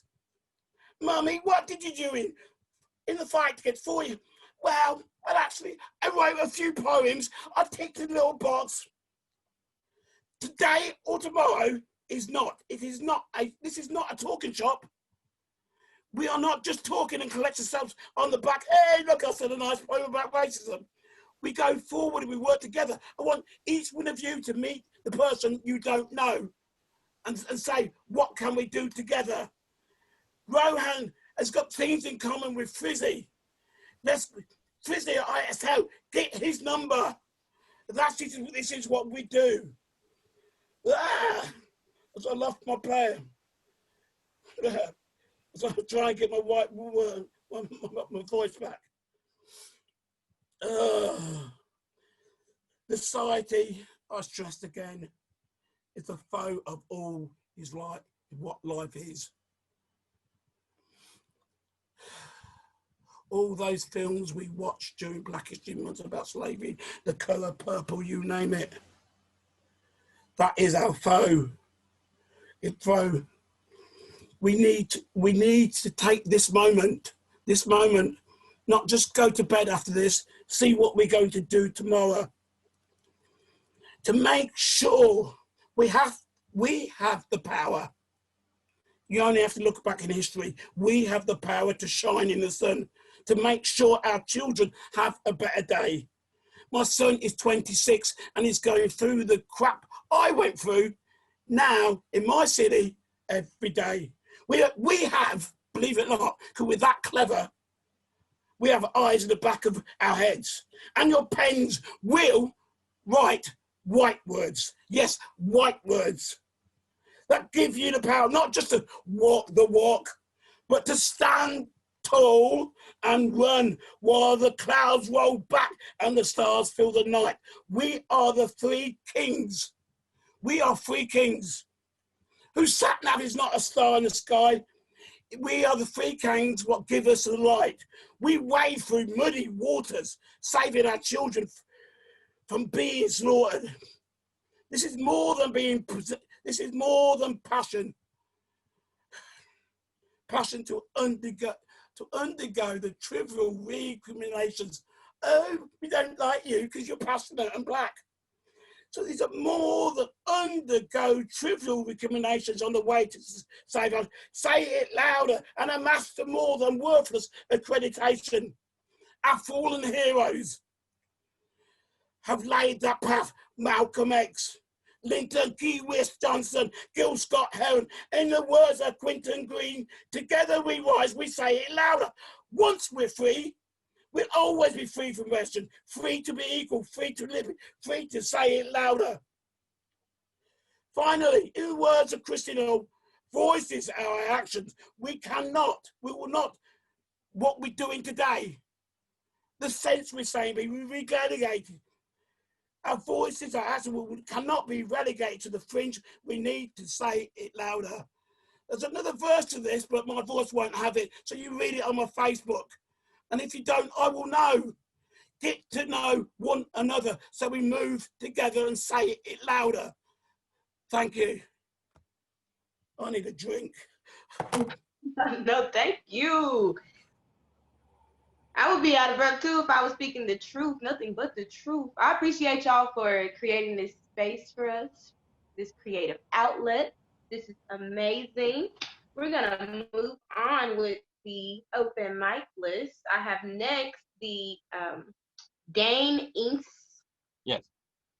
Okay, I did say that right? Yes, you did. Thank you very much. Where you are in the world and what time zone it is. I'm in San Francisco. It's West Coast time.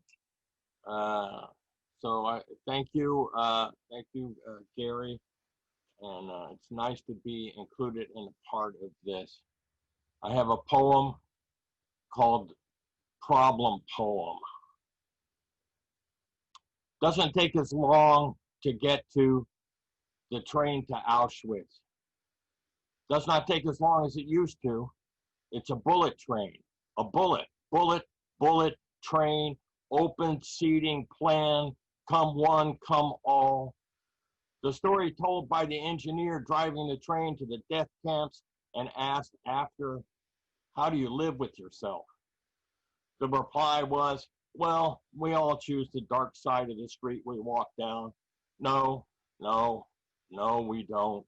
We are free to walk in righteous sunlight, so let's do that instead. I have lots of friends over here, over there, and they tell me they are worried about us. They worry about US and the tailspin crashing into Nazi fascist worldwide hell. The definition of an out-of-control police state is an officer emptying his Glock into the fleeing teenager's back. The problem is the definition. The problem is the word. The problem is the word in me. The problem is this poem. The problem is this poet. This is how I am going to change.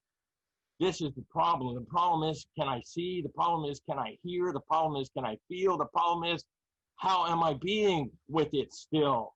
The problem is the they over there. The problem is everybody needs a little more than frim fram sauce on the side. The problem is the problem working inside.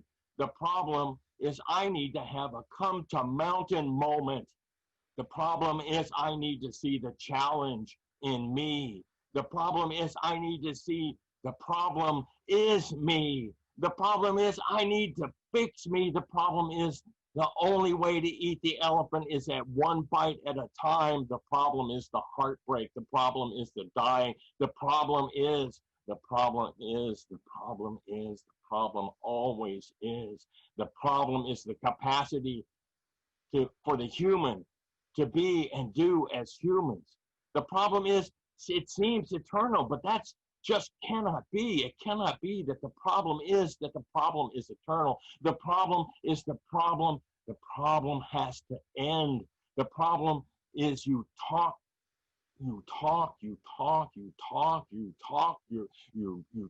with your mother with that mouth.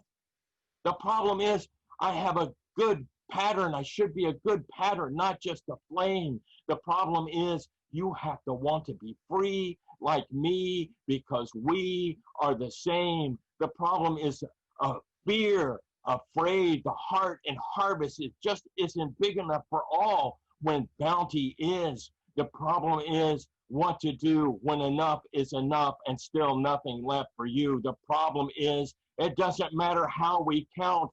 Everyone counts. Really, everyone counts. Each number, each one of them loves peach pie too. The problem is I want to hold you close and kiss you, private, secret, in quiet room. The problem is I want to whisper subversion into your ear only. The problem is I just need to go on and say it louder. Thank you. Thank you, Dane. Yes. I appreciate that. The problem is everything. We have so many problems. I don't know what made me think about 99 problems, but I won't say the rest. Anyways, next we have Hanifa Muhammad. If you are here, it is your chance to grace the stage or the screen, whatever it is. Are you there? Hi. Hola. Hi, Brea. Hi, everyone. It's my first time here, so please, I hope you can hear me okay. I'm from the UK. I'm a poet. I've been writing for a few years, but started performing my poetry a few years ago. Since then, I've put my poems into print and I'm really happy about that. And it's such a blessing for me to be here with so many creators, beautiful people. So thank you. And thank you, Gary, for reaching out to me and for giving me this opportunity to appear with Say It Louder. So I'll just go straight into it. And if it's okay, I'll do 2 poems and make them as quick as possible. And yeah, so we'll go. Okay, thank you. The first one is called I Can't, I Can, I Do. And I wrote this at a time where when George Floyd, sadly, his life was taken. And as with so much of my poetry, I was just forced to write these words. When I say forced, in a very good way, because it all comes from inside, or my poetic energy comes from inside, comes from another place altogether. And whether I'm sleeping at 3 o'clock in the morning or 6 o'clock in the evening, when the words come, the energy comes, I have to get it out. So here goes. I can, I can't, I can, I do. I can't unfeel my anger and my rage. I can't unturn the empty page. I can't unsmell his naked fear. I can't untaste his final tears. I can't unhear him pleading and screaming. I can't unfeel the sickening feeling. I can't unthink of his last breath. I can't unknow that then he was dead. I can't unsee his image in my mind. I can't stand as though I am deaf, dumb, and blind. I can't unknow that he was cruelly denied. I can't understand why he had to die. I can't unfeel this ache in my soul. I can't unknow the awful death toll. I can't unsee the victim's roll call. I can't unfeel feeling raw and appalled. I can't stop seeing the list of black men and black women. I can't stop seeing their beatings and their killing. I can't stop seeing their sadness and their tears. I can't stop smelling their last moments of fear.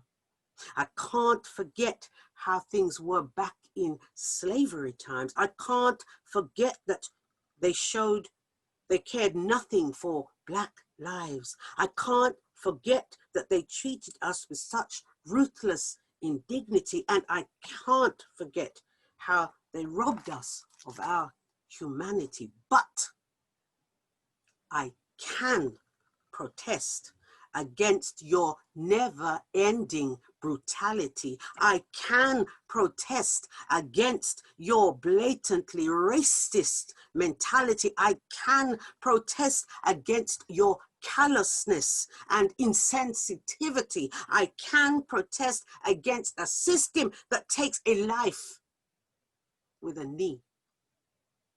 And now I can watch as the courts deliberate on your case. I can watch and I can listen and I can wait. I can dare them to release you so you can simply walk free.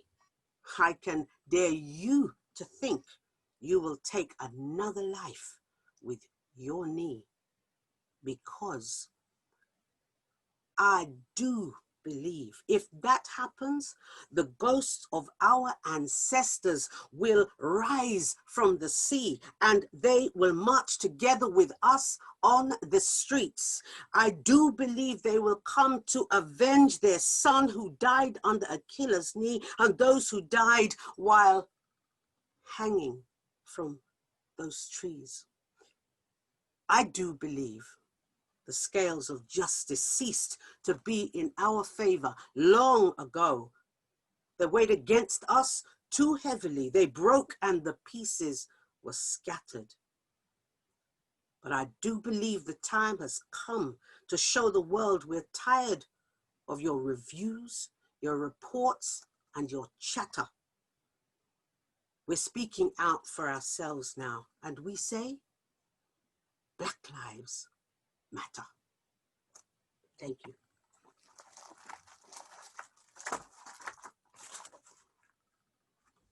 And so the next poem is really about this poem here in the UK. I don't know if it's the same. Well, it is the same for you there. I believe in the States and elsewhere that this is Black History Month, and I have a thing about Black History Month and whether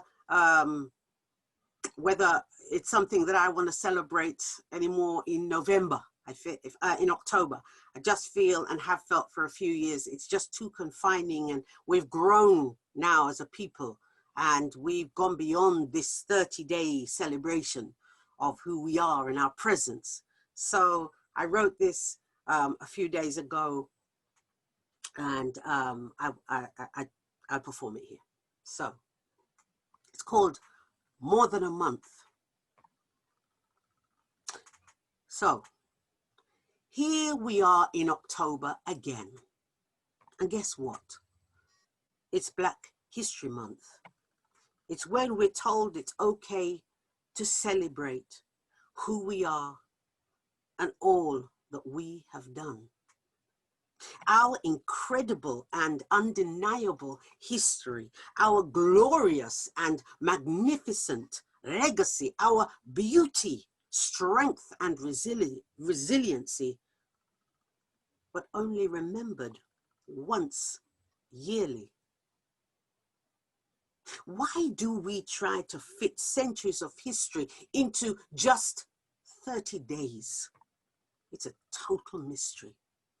It's like we're only prepared to pay lip service, like we're too scared to do more than skim the surface. So I've decided from here on, I'm not playing that game, just going along and accepting it. No way. I won't put the ancestors' name and their sacrifice to shame, because I don't believe Black History Month should be happening today.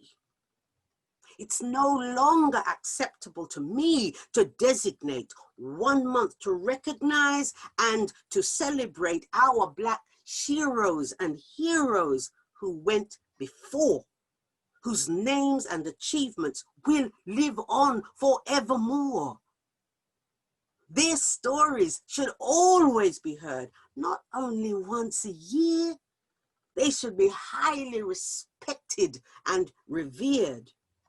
It is shameful that they're pigeonholed into just these few days, like this month's new fashion, new film, or the latest craze. So listen, our Black lives matter every single day. So let's put our hearts and our minds together and find a way to go beyond this outdated label of Black History Month. So we always remember those who came before and those yet to come. Thank you. Thank you. Yes, thank you so much. Might I say that was so fulfilling. Like, we definitely needed that. And happy Black History Month. Happy Black History Month every day, like you said. Every yes. I love being Black. You know, it's kind of dangerous, but it's lit. You know what I mean? I like the thrill. It's amazing. I love it here. All right, so that was beautiful. Let's move on in our open mic list. Skylar Winter, are you here? You next on my list. Skylar J. Winter.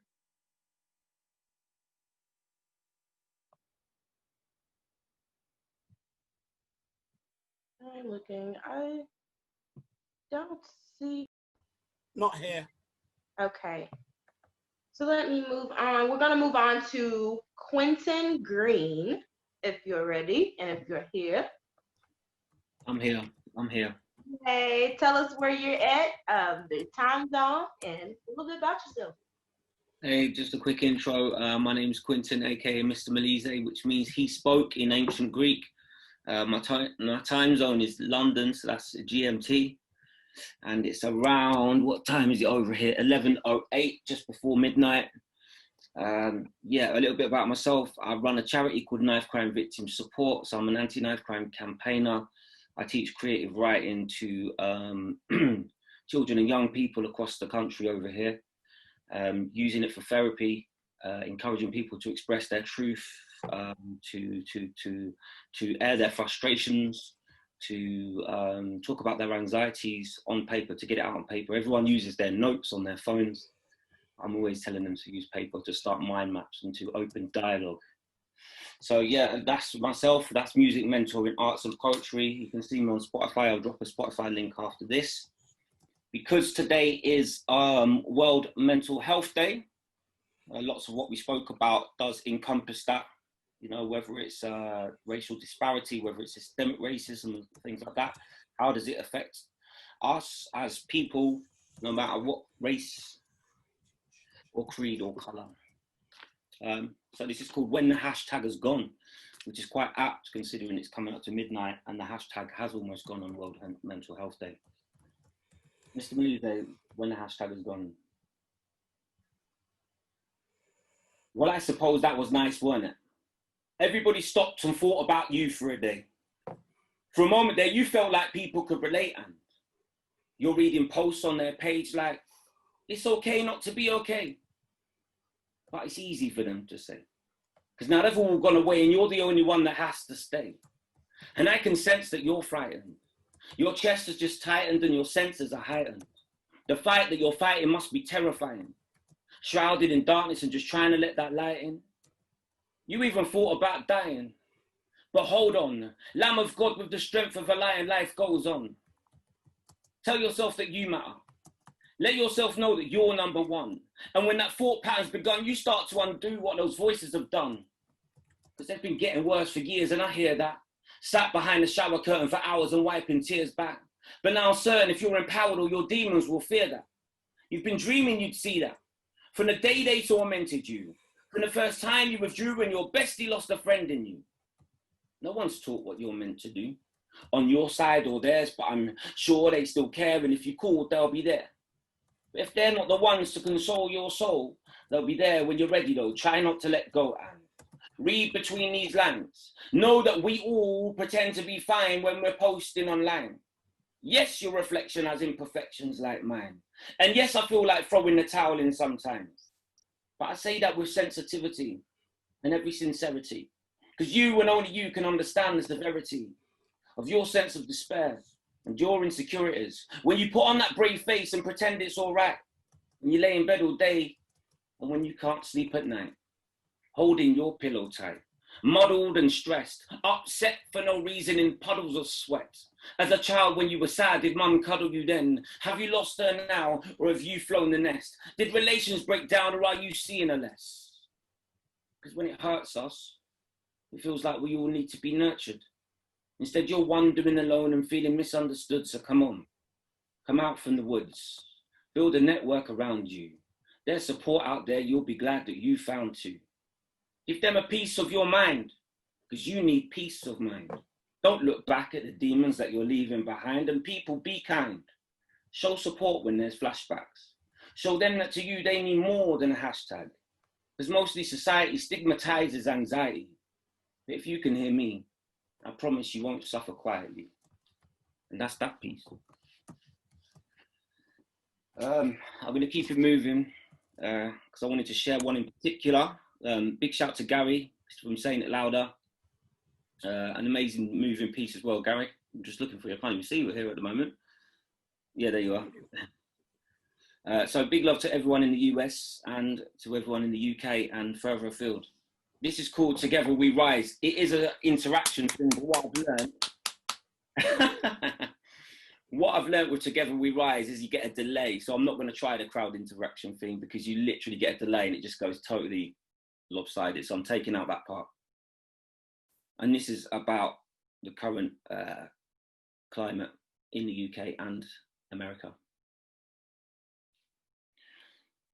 I'm seeing people marching and releasing karma on the corruption that devours the police departments, waving placards and paperboard signs, faces traumatized, but together we rise.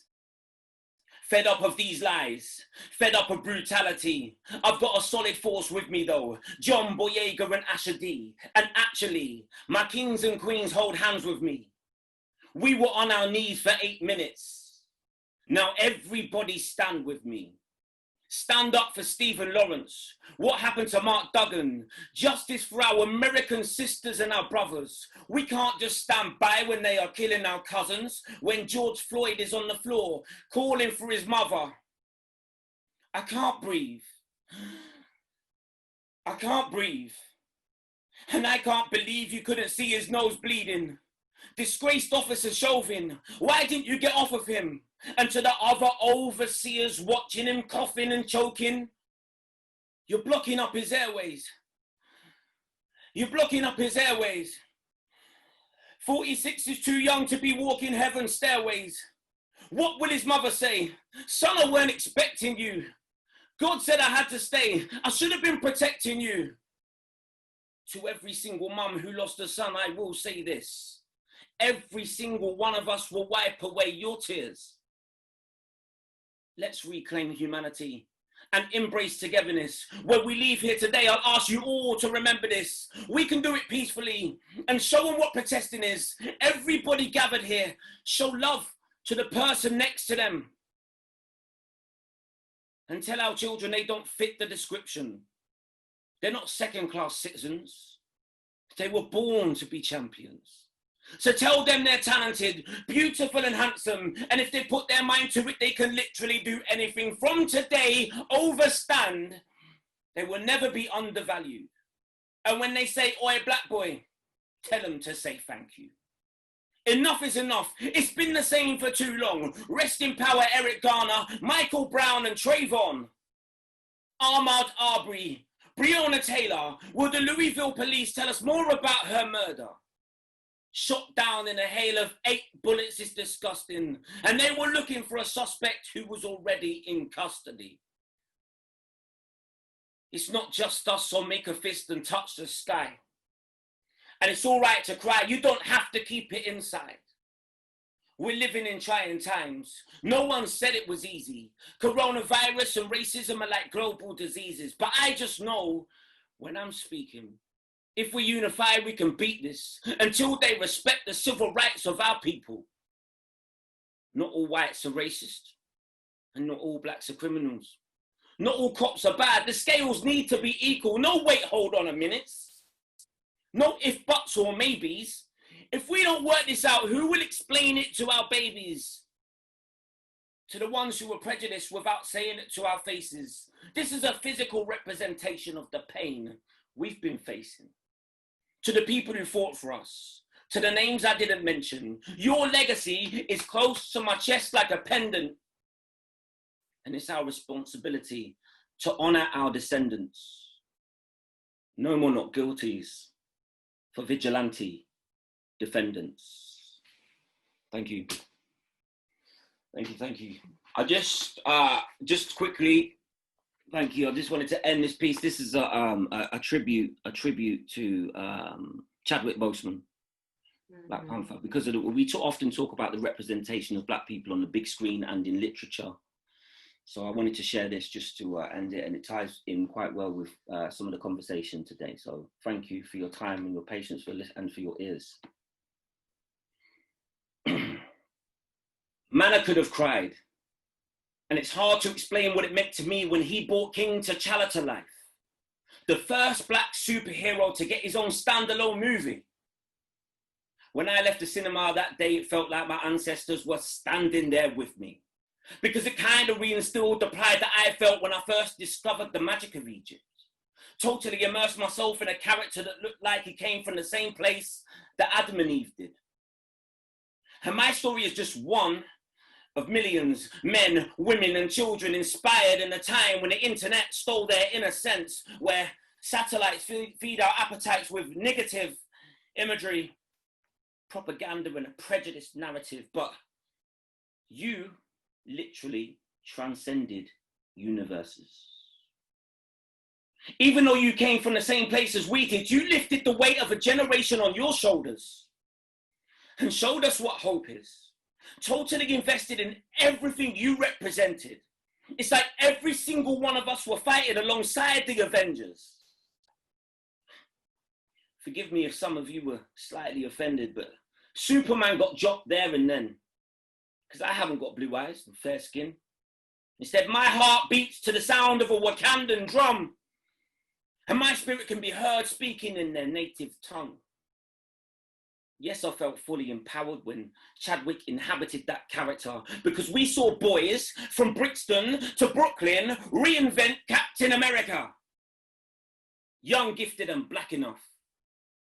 And there's a child in me that left superheroes in the land of never, never, until Chadwick Boseman walked on the screen as a Black Panther, shouting, Wakanda forever.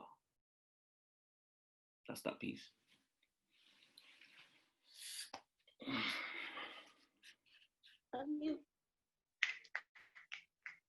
Brother, the entire time, that was magical. Like, you are nice with the pen, nice. I see y'all putting down in the chat that you have that that poem on YouTube. Can you tell us how we can connect that or look at it? Yeah, I haven't got the link to the hand, but just search Together We Rise, and my name's Mr. Milise. So MR space MILISE. Together We Rise, Mr. Milise. And I'm just going to put in the chat the Spotify. Really pushing the Spotify at the minute, because do you know what? I'm going to be honest with you. I've got 28 followers on Spotify. That's 28. That's a lot. What you mean? 28? No, I'm not sure about that. I'm pushing. If you know what, I try to position myself as a voice for the voiceless, and I try to articulate people's frustrations. So I want to be able to do that with more than 28 people. Well, currently you have 29 because someone else just followed you, and then we're all gonna go follow you. So you're gonna have about 50 at the exit. This is the Spotify link, and you can grab me. You can get me on all of the others as well. iTunes, Amazon, Google Play. They're all there. Mr. Milise. I'll just type it in. But thank you, everyone. It's been amazing today, and I really appreciate you having me. It's been magic. And the one good thing about lockdown, if we can take anything from lockdown, is the ability to do this and to conversate and to share creativity. So thank you. All right, thank you. So powerful. Oh my God. Next we have Rohan Samuel. If you will so kindly grace the stage. Tell us Hey, you're right. about So like Mr. Milise, I'm in London. I'm in South London, so again GMT time, and it's 11:20, so it's getting closer and closer to midnight. I'm a spoken word poet. I'm a painter, photographer. I'm a teacher. I run a spoken word poetry club at the school I currently work at, helping kids with their mental health. And yeah, I'm a big advocate of people telling their truths and drip feeding their truths. So I've got two poems today. One is called Unconscious Bias, and there's a trigger warning. There's a lot of racial slurs in this one, but it's a very poignant piece. And then the second piece I want to do is I want to converse with Martin Luther King. I have a dream speech. So I'm going to do the Unconscious Bias one first. So Unconscious Bias by Rohan Samuel. What do I look like to you when you see me? When you view the color of my skin, how many colors do you envision as in this colored person? Do you view yourself as humanitarian when human are tearing each other apart with words and phrases that even they didn't know was racially biased? Am I the same nigga you saw when I went on stage and recited my poem, No Niggas, Just Brothers and Sisters? Or is it more politically correct to label me as a black man even though my coffee complexion is called Americano? How coon you not see that racial slurs are tearing apart society? Communication is the fabric of a strong relationship, and it doesn't matter how many sticks and stones my ancestors fought with, words would always hurt me. So don't sit there and claim the jester role all day, because there is nothing remotely funny about racism. I will always stand for unity and equality. And the older generations may look at me as uppity, but if I don't take my people out of the peanut gallery, then how can we be viewed as equal? When those in the higher stands of this theatrical scene of life would throw peanuts at blacks in the segregated areas of the theatre, our reaction being a prequel to the stage show we were viewed as animals. Why does the color of my skin depict the way you look at me? Is my personality not enough for your friendship? Or is there still a debate as to whether I look ape or monkey-like? I mean, surely we all came from Darwin's theory. Or was there a racial evolution of the white gene so that blacks were left to hang in their savagery? Or am I spreading more exotic thinking to the urban thinkers to make their mindset more unique and less minority? Because even I had to look within myself to see if I was naive to carry this British tongue with a native twang and hope that people would accept me for who I portrayed, instead of being compared to chocolate bars like Twix, Mars and Bounty, or being personified in racial statements like, you're not brown. I mean, you're kind of brown. Like, you're not really black though. Like, you're not black like the other black people. Which led me to ponder if my blackness was half breed into my melanin like a newborn I would grow into my color. Seeing that my blackness was perceived as blue gum, now that means a slave that's lazy and refuses to work. So I had to up my mentality, knock on the door of my mind and make sure that this nigger grew up, make sure this niglet grew up to be a nigger with a conscious mind. And it's ironic that once you get to a level of understanding, some enslaved mind ethnics will view as a house nigger instead of a field negro, as if I never had to feel negro. I guess that's the new meaning to the teapot calling the kettle black. Well, I will never stand for that. You can sanitize your hands in political poison, but we will wash our hands of your ethnic cleansing, because this so-called jigaboo jungle bunny never came down from the street to lay with porch monkeys and stay thick-lipped. My poetic spotlight doesn't make me a minstrel. You can leave them minuscule minstrel remarks back on the bed at home next to your gollywog. Racism will only die once we change our mind. Be kind. Accept others for what they look like. You cannot counter racism with reverse discrimination. That's a media myth-inception brought about to make you believe you should segregate your racism to segregate people even further, while the media lay on their porch like a bird but label you as Jim Crow. Born into a society of injustice that you don't see through childish eyes. It's when you grow up you realize you're just in an unjust society that conforms to higher pleasures, leaving someone like me, black, male, lower class, in the lower grounds. I guess I'm just a spade with a spade trying to dig my way out of the pit of social depravity. With a swing of my tool, I am drip-fed into the system of statistics, racially profiled as a black single father, yet I'm the one who educates my so-called caramel cookie kids about book smarts, that's school, and street smarts, that's the road. But that doesn't give you the right to call them tar babies. When I look back throughout my life, I realized that my mammy was educating me the same way, yet she could not predict the speed of which society evolved. And now it's up to my moss head to think clear and not fuzzy, so that unity can unite us into one unit fighting for the abolishment of racism in this systematic and social classes. What's your stand on racism? Would you pick a side or pick a ninny? Would you ride the same bus that Rosa Parks sat on and make Martin's dream come true before they X all Malcolm's and delete the colors of Mandela's Rainbow Nation? You see, if you're comfortable with my wordplay in this poem, then I guess you're the problem. I have highlighted and underlined many racial phrases so that we can draw a line under the use of these racial phrases, communicate in a way where we offer no offense and not sit on the fence when we need to stand. I still have faith in a humanitarian world where humans don't tear, but repair the past burnt bridges with foundations strong enough to topple racial fortresses. Roll between Martin and Malcolm, passive-aggressive action, not to hurt, but to make it clear that we have evolved from our ancestral homes of sticks and stones, and now we got bricks and mortar. And societies will not be blown away by the big bad wolf. We hold our heads up high. So you can take a look at my chinny chin chin. We stand united in a daisy chain of all colors and races, shades and faces, to tell you that we will pull your conscience from your bias and tear apart racism until there's nothing left. That's me for the first one. And then the second piece I wrote, thank you. The second piece I wrote this week, I actually finished it this week. It's called Dreams versus Reality.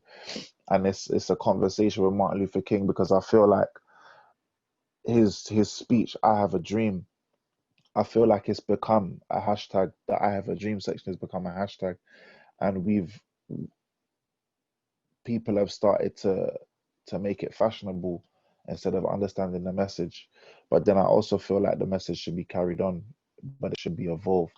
So this is my response to Martin Luther King. Dreams versus Realities by Rohan Sumner. You said you had a dream.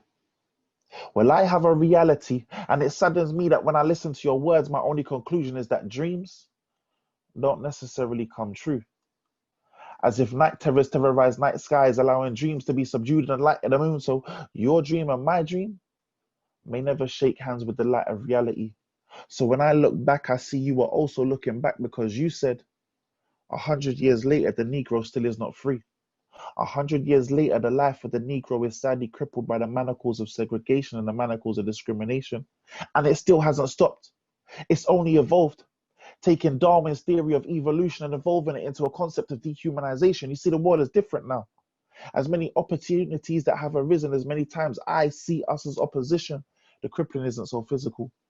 They put the whips down because they realize our backs are stronger now. But the physical form of racism has entered into a systematic error where my skin makes errors because I'm black. As if we had to xenophobically atone for our skin tone. Don't you understand the flesh underneath us? Isn't it the same flesh underneath you? I hear Martin wants change, I want it too, but any change to the system must coincide with a change in mentality.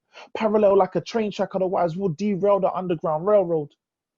We hold these truths to be self-evident, that all men are created equal. But equality doesn't equal equity, and liberation of freedom is only liberal when freedom comes with a price tag. So my worth and value is only valued if I'm worth something to society, and that is evident. As much as I want everyone to be equal, my dream doesn't match up to reality. And you can author those dreams as much as you like. But now we have to change the narrative, because if we don't narrate our own stories, we'll become less of an autobiography and more of a myth. And I don't know how long I can hold on when they keep on taking pieces of me. So when I donate my dreams to reality, they just look at me as an organ donor. I have a dream. Down in Alabama, with its vicious racist and its governor having his lips dripping with his words of interposition and nullification. I told you times have changed. Lips no longer drip with nullification, it's pouring in the form of loud silence. Whilst governments shout, they want us to stay mute, but if we shout, they will try to quiet a 400-year-old storm. Dispatch dispositions of disposal, have police brutality keep us brutally subdued, then play hangman with letters of the law. Their constant consonants continuously keep our mouths in a vow whilst the noose gets tighter, and that's how you play countdown. I'm happy to join with you today as what will go down in history as the greatest demonstration of freedom in the history of our nation. But does demonstration lead to change? The eyes of history still look at us the same. When we demonstrate why we deserve these positions, they color code us as white. When we demonstrate how to get into those higher positions, so the blacks in the back will detach from what it takes to get into those positions, but those that control those positions will only allow us to sit at their table if we can provide for them, whilst destroying ourselves. So the master image has been remastered with a HD vision. So when you said the sons of former slaves and the sons of former slave owners will be able to sit down on the table of brotherhood, what table were you referring to? I told you it's different now. We don't want to sit at that table because we know the chairs are broken and none of us are carpenters. So I rather sit on the carpet and allow others to sit with me. But you said, I have a dream that my 4 little children will one day live in a nation where they will not be judged by the color of their skin, but by the content of their character. And what characters we have in this modern world. Racism was never something acquired through ancestral heritage. It's taught to our kids. So who are we to only blame organizations? It's generations of generations that band together to spread hatred. So whilst we try to flood the school system, we must also flood our minds and realize that racism is a learned skill. So when you ask yourself, what are you actually learning? Ask yourself, what are you doing to unlearn it? With this faith, we'll be able to hew out a mountain of despair, a stone of hope, And this we can agree on. To those that throw stones in glass houses and step on us as if we are dirt, just know that one pebble may not make a difference, but how do you counteract a rock slide? With this faith, we'll be able to stand up to freedom together, knowing that we will be free one day. And as much as I want freedom to reign, they take the reins disguised as nooses and rain us in, come rain or shine. Subconscious dark clouds hang over us. It's been a long time since we've seen pre-colonial sunshine. For every shot that bangs opens up a wound in the sky. The rain falls to mimic our mothers and fathers' eyes. The tears drop to the sound of let freedom ring. And shed another tear for the millions died. You will hear thunder in these tears like a million-man march. The ground will quake and shake with the sound of let freedom ring.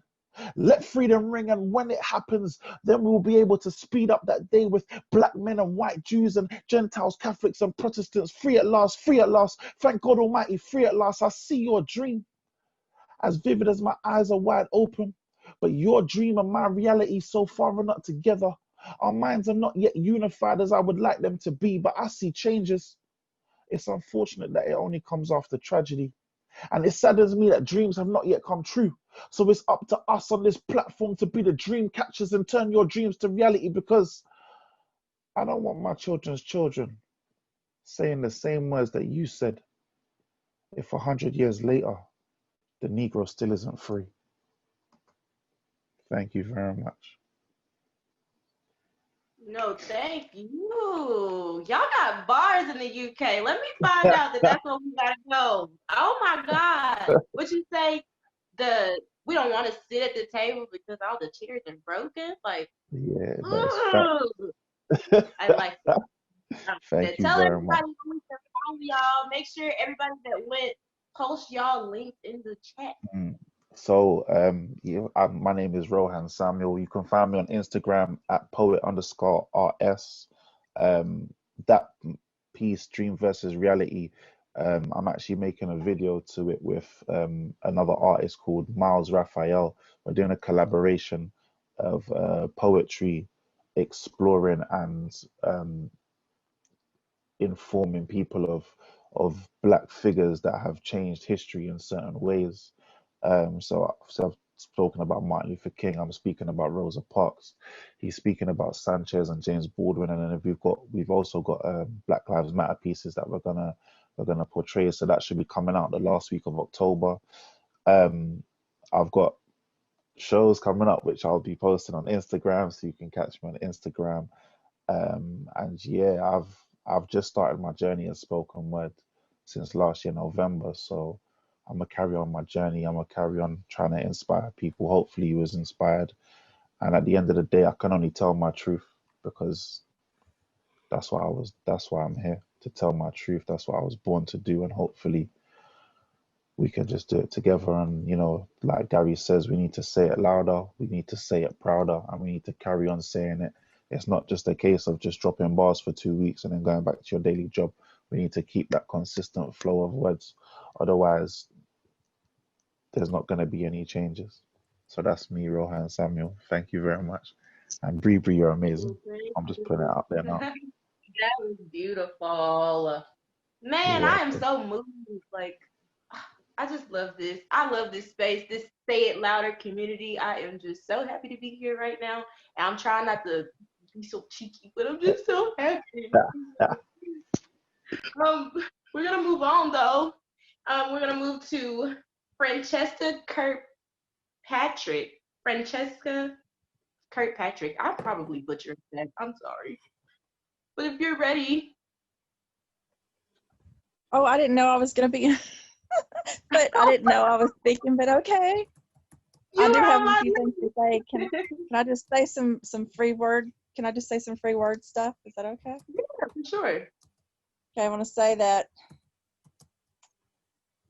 I have been through many generations of this, and I feel like we all have to stand up, no matter whether we are not as strong as we want to be to stand, whether or not we feel like other people are putting us in a place where we're not supposed to be. We need immediate help, and everybody needs it. I've been there for the mamas, the mothers who have had their sons, their daughters shot for no reason. I've been there for the children who need the stories to be read. I've been there for the people who are crying because they miss people who have been taken away for no reason. No reason. And I feel everyone. I want you guys to know that, and I want to be a stronger voice, and I want to be every day a stronger presence in speaking for everyone. Been around for the Po' Boy Poets as well. I don't know if Mo's around. I don't think he's here tonight, but he was always a big part of our group and everybody's group. He would just, come around and hug everybody with Poetry in the Brew, and we would all just, gather around at Poetry in the Brew, which is fixing to start in a few minutes. And we all just, I know we can do this. I know we can get the word out. I know we can try to do more to remain safe. Please keep speaking out. Please keep watching. Please, please keep your eyes, your hearts, and your minds open, because Black Lives Matter. Black Lives Matter. Thank you. That's my end. Okay, thank you so much. I didn't mean to put you on the spot. I don't know who put you on the list, girl. Okay, lastly, we have Carissa gracing the stage. I don't know if there were any other poets who wanted to grace the stage, because we may have some time, but right now, Carissa, you're here. Okay, thanks for having me. First time that I'm here. So I'll share a poem called Golden Days. By the way, I'm in Seattle, so it's 3:40 p.m. Okay. I shared this last October in Bali during the Writers Festival. Golden Days. A light that shines so bright is blown out in the night. The winds that blew came from you, and you.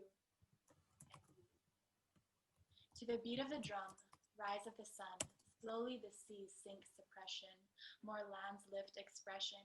Did you hear through the grapevine about the time that has come? Feminine to balance the masculine in a world run on testosterone. Now you can hear power in her silence, power in the words pouring from her lips, power in the simple shake of her hips. In the east, her soul is still crying. Across the west, her soul is flying.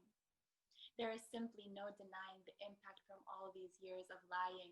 Now fires are blazing all around. It's hard for me to breathe, let alone sleep sound. Your sorry is weak and the heat is so strong. Your own ears block you from hearing my song, even though they are here to hear when things go wrong. Wrong they have gone. Running to the beat of the drum, rise of the sun. No more sleeping women, we know what you've done. All the shame and blame pointed at our name ceases to lay its finger anywhere near us or your game. Your rules make no sense, and your preaching never did. As soon as I heard thee was a he, and saw you forgot about she, come to understand thee is in me as much as it is in you. To the beat of the drum, rise of the sun, standing in knowledge from where we have come. One, split off into two, 3, thousands more, spanning infinity, fast forward to you, me, we. To the beat of the drum, rise of the sun, in time you will see how my love has won. These books you have burned left a soul hungry to return, carrying words from a heart that was torn apart by hands that belonged to he obeying holders who forgot how to use them and access higher orders. We've come from such heights to be birthed inside the ring of fire. Why are they surprised when suddenly shake? Tectonic action and reaction only jolt us more awake. Why do they look past flames that are burning? No need to fear upon our returning. For these flames are alive deep inside, not fanned by flashy scenes or pride. All is enough, knowing it simply will not hide.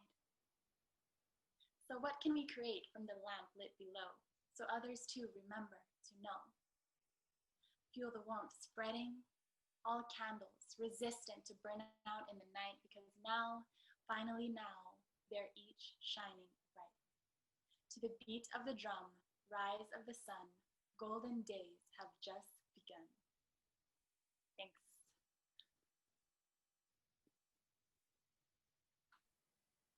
Oh, you sweet. Thank you so much.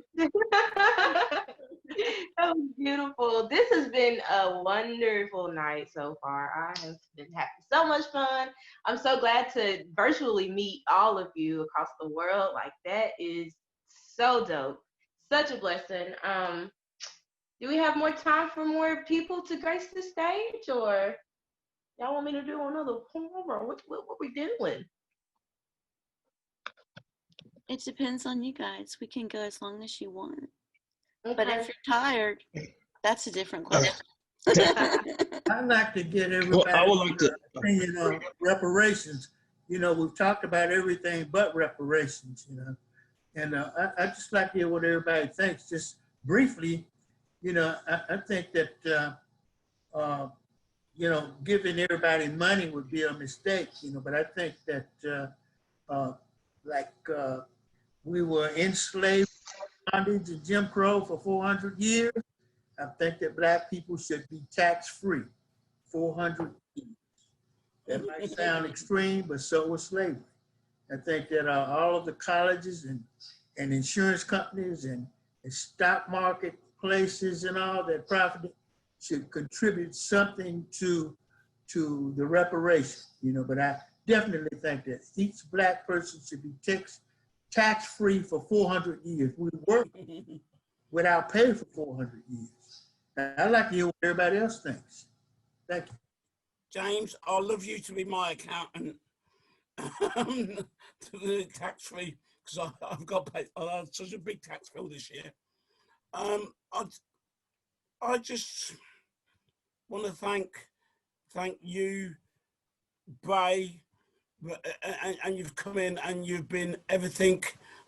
When I followed you on Instagram, everything you are. I'd like to thank Amy and Greg and everybody. But the thing is, what I stress is, and I'm looking at my angel there, looking two angels, Kathy and Dee, is that you all know family. This is not a talking shop where we pat each other on the back. And like the stuff I've written down, everything I've learned so much tonight from all of you, and I'm going to write it down. But please join the Say It Louder Facebook page and the friends group, because all your ideas, all the things how we move forward is prevalent. This is so important. I'd like to thank all of you, all of you for basically giving us hope, and it's so important that each of you, the people I don't have contact with, that we join together. It's important that everybody goes and listens to Quinton's Together We Rise, because that touched me. It's important that we follow each other, listen to Chris Williams, buy Chris Williams' books, because they're amazing.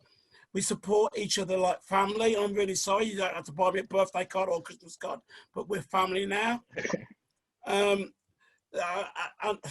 Tonight, you guys might not even know, but I've seen two politicians join, a bit in and out. I've seen a pastor join, been in and out. You're making a difference. And as bright, as beautiful as you are, you've been absolutely superb tonight.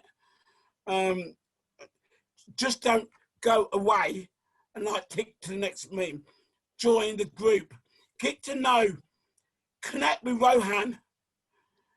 Connect with Quinton. Connect with Hanifa. Connect with each other, because you all have unique talents. You all got a lesson to be learned. You all got to, because it won't be happening. I do not want to be in 12 months' time saying the same thing. Listen to Rohan's poem about black monopoly. Listen to Quinton. Go on his YouTube and lift together rise and remember you. I'm checking you all out today. So Brea, Fizzy, you're gone. Make sure your channels are good because I'm checking them out before I go off to Poetry in the Brew. I first met Amy and Greg 6 months ago. 6 months ago in Poetry in the Brew, and I was like a kid child in a sweet shop, being in Nashville, and all I ever wanted was to be in Nashville, and they made me so welcome. No, you've made me so welcome, but I can even remember the poem I've done that night, and all the people I've done there. And the thing is, people like Amy and Gregory have become friends. Special K actually comes from UK. She doesn't really live here. She went to a chip shop in Walsall in Birmingham and saw Elvis. That is the truth. Check it out. It's important that we don't just say we've got to leave. Gwen, I'm giving you both my sons, so you can choose. Absolutely in love with you. It's important that we move on. Also, it's important on November 3rd you vote. Not that I can, but it's important you vote.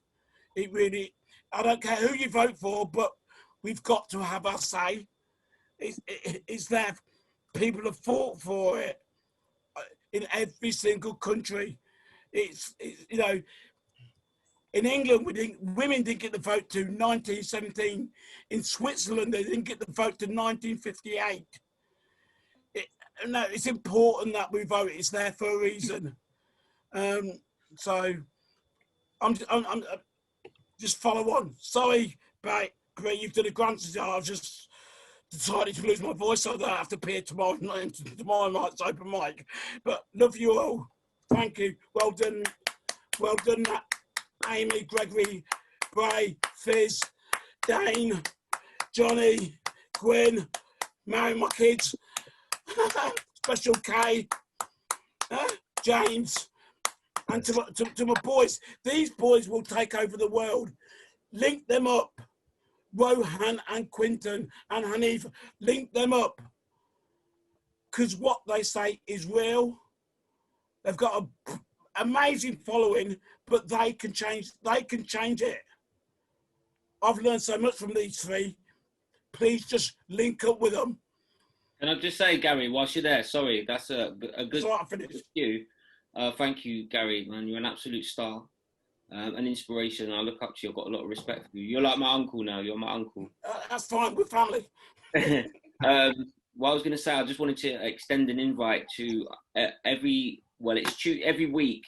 Sometimes 1 week is Tuesday, the other week is Thursday. I do a thing called civil rights workshops. Yeah. So civil rights, spelt civil WRITES. So civil rights creative writing workshops, and we teach children, young people, and adults as well. And obviously, established poets. A lot of you are established. A lot of you are talented and amazing. But it's to all be into one space and to share that creativity and to share our anxieties, our frustrations, but our hopes, our setbacks and our comebacks and things like that. So civil rights, I've just copy and pasted the link there. It's a part of an initiative in the UK, but it's invited internationally. So click on that link there. It's part of Poets In. So it's Black History Month. It's an initiative that we're doing. And our first guest was Stuart Lawrence, and thanks Gary for letting people know. He was the younger brother of Stephen Lawrence, who was sadly taken from us in the UK. It was a big, for those that don't know, in America, it was a big change because it was about the stabbing of a young black boy, the senseless killing of a young black boy who was just standing at the bus stop, totally innocent, and got accosted by 5 or 6 white youths, and his mother actually did so much. She's now a baroness. She now sits on the House of Lords, and she's a councillor of a university in England, because she would not let it go for years and years and years.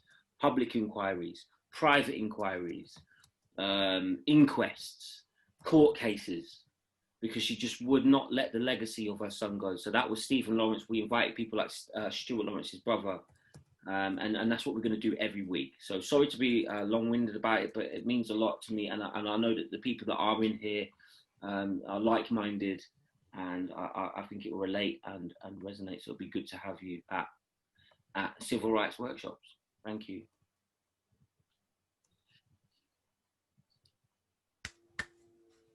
All right. Is it back to me? I guess we can end this. This has been great. Again, I want to thank everybody who featured, like KHAOS, Mama, Frizzy, James Floyd, Special K, I love you, Nick Bush, Gwen Cee. Thank you to Gregory and Amy. Also, the platform Say It Louder community. This has been beautiful. I am Brea. I posted my link in the chat if y'all could see. But if you're watching on, are we on Facebook?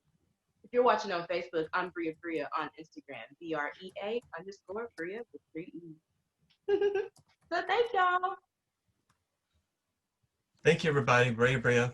Awesome. Yeah, the Facebook stream didn't work, but this was all been recorded. And Amy, you'll be posting this Tomorrow. tomorrow? Okay.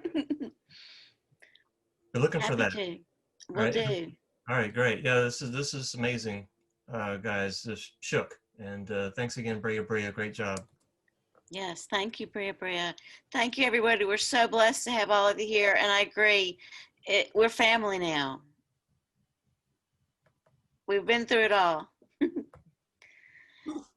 Thank you all for being here. Thank you. Bye. Thank you. Enjoyed it. Thank you all. Well done, Amy. Well done, Thank you Gregory. so much. Thank you so much.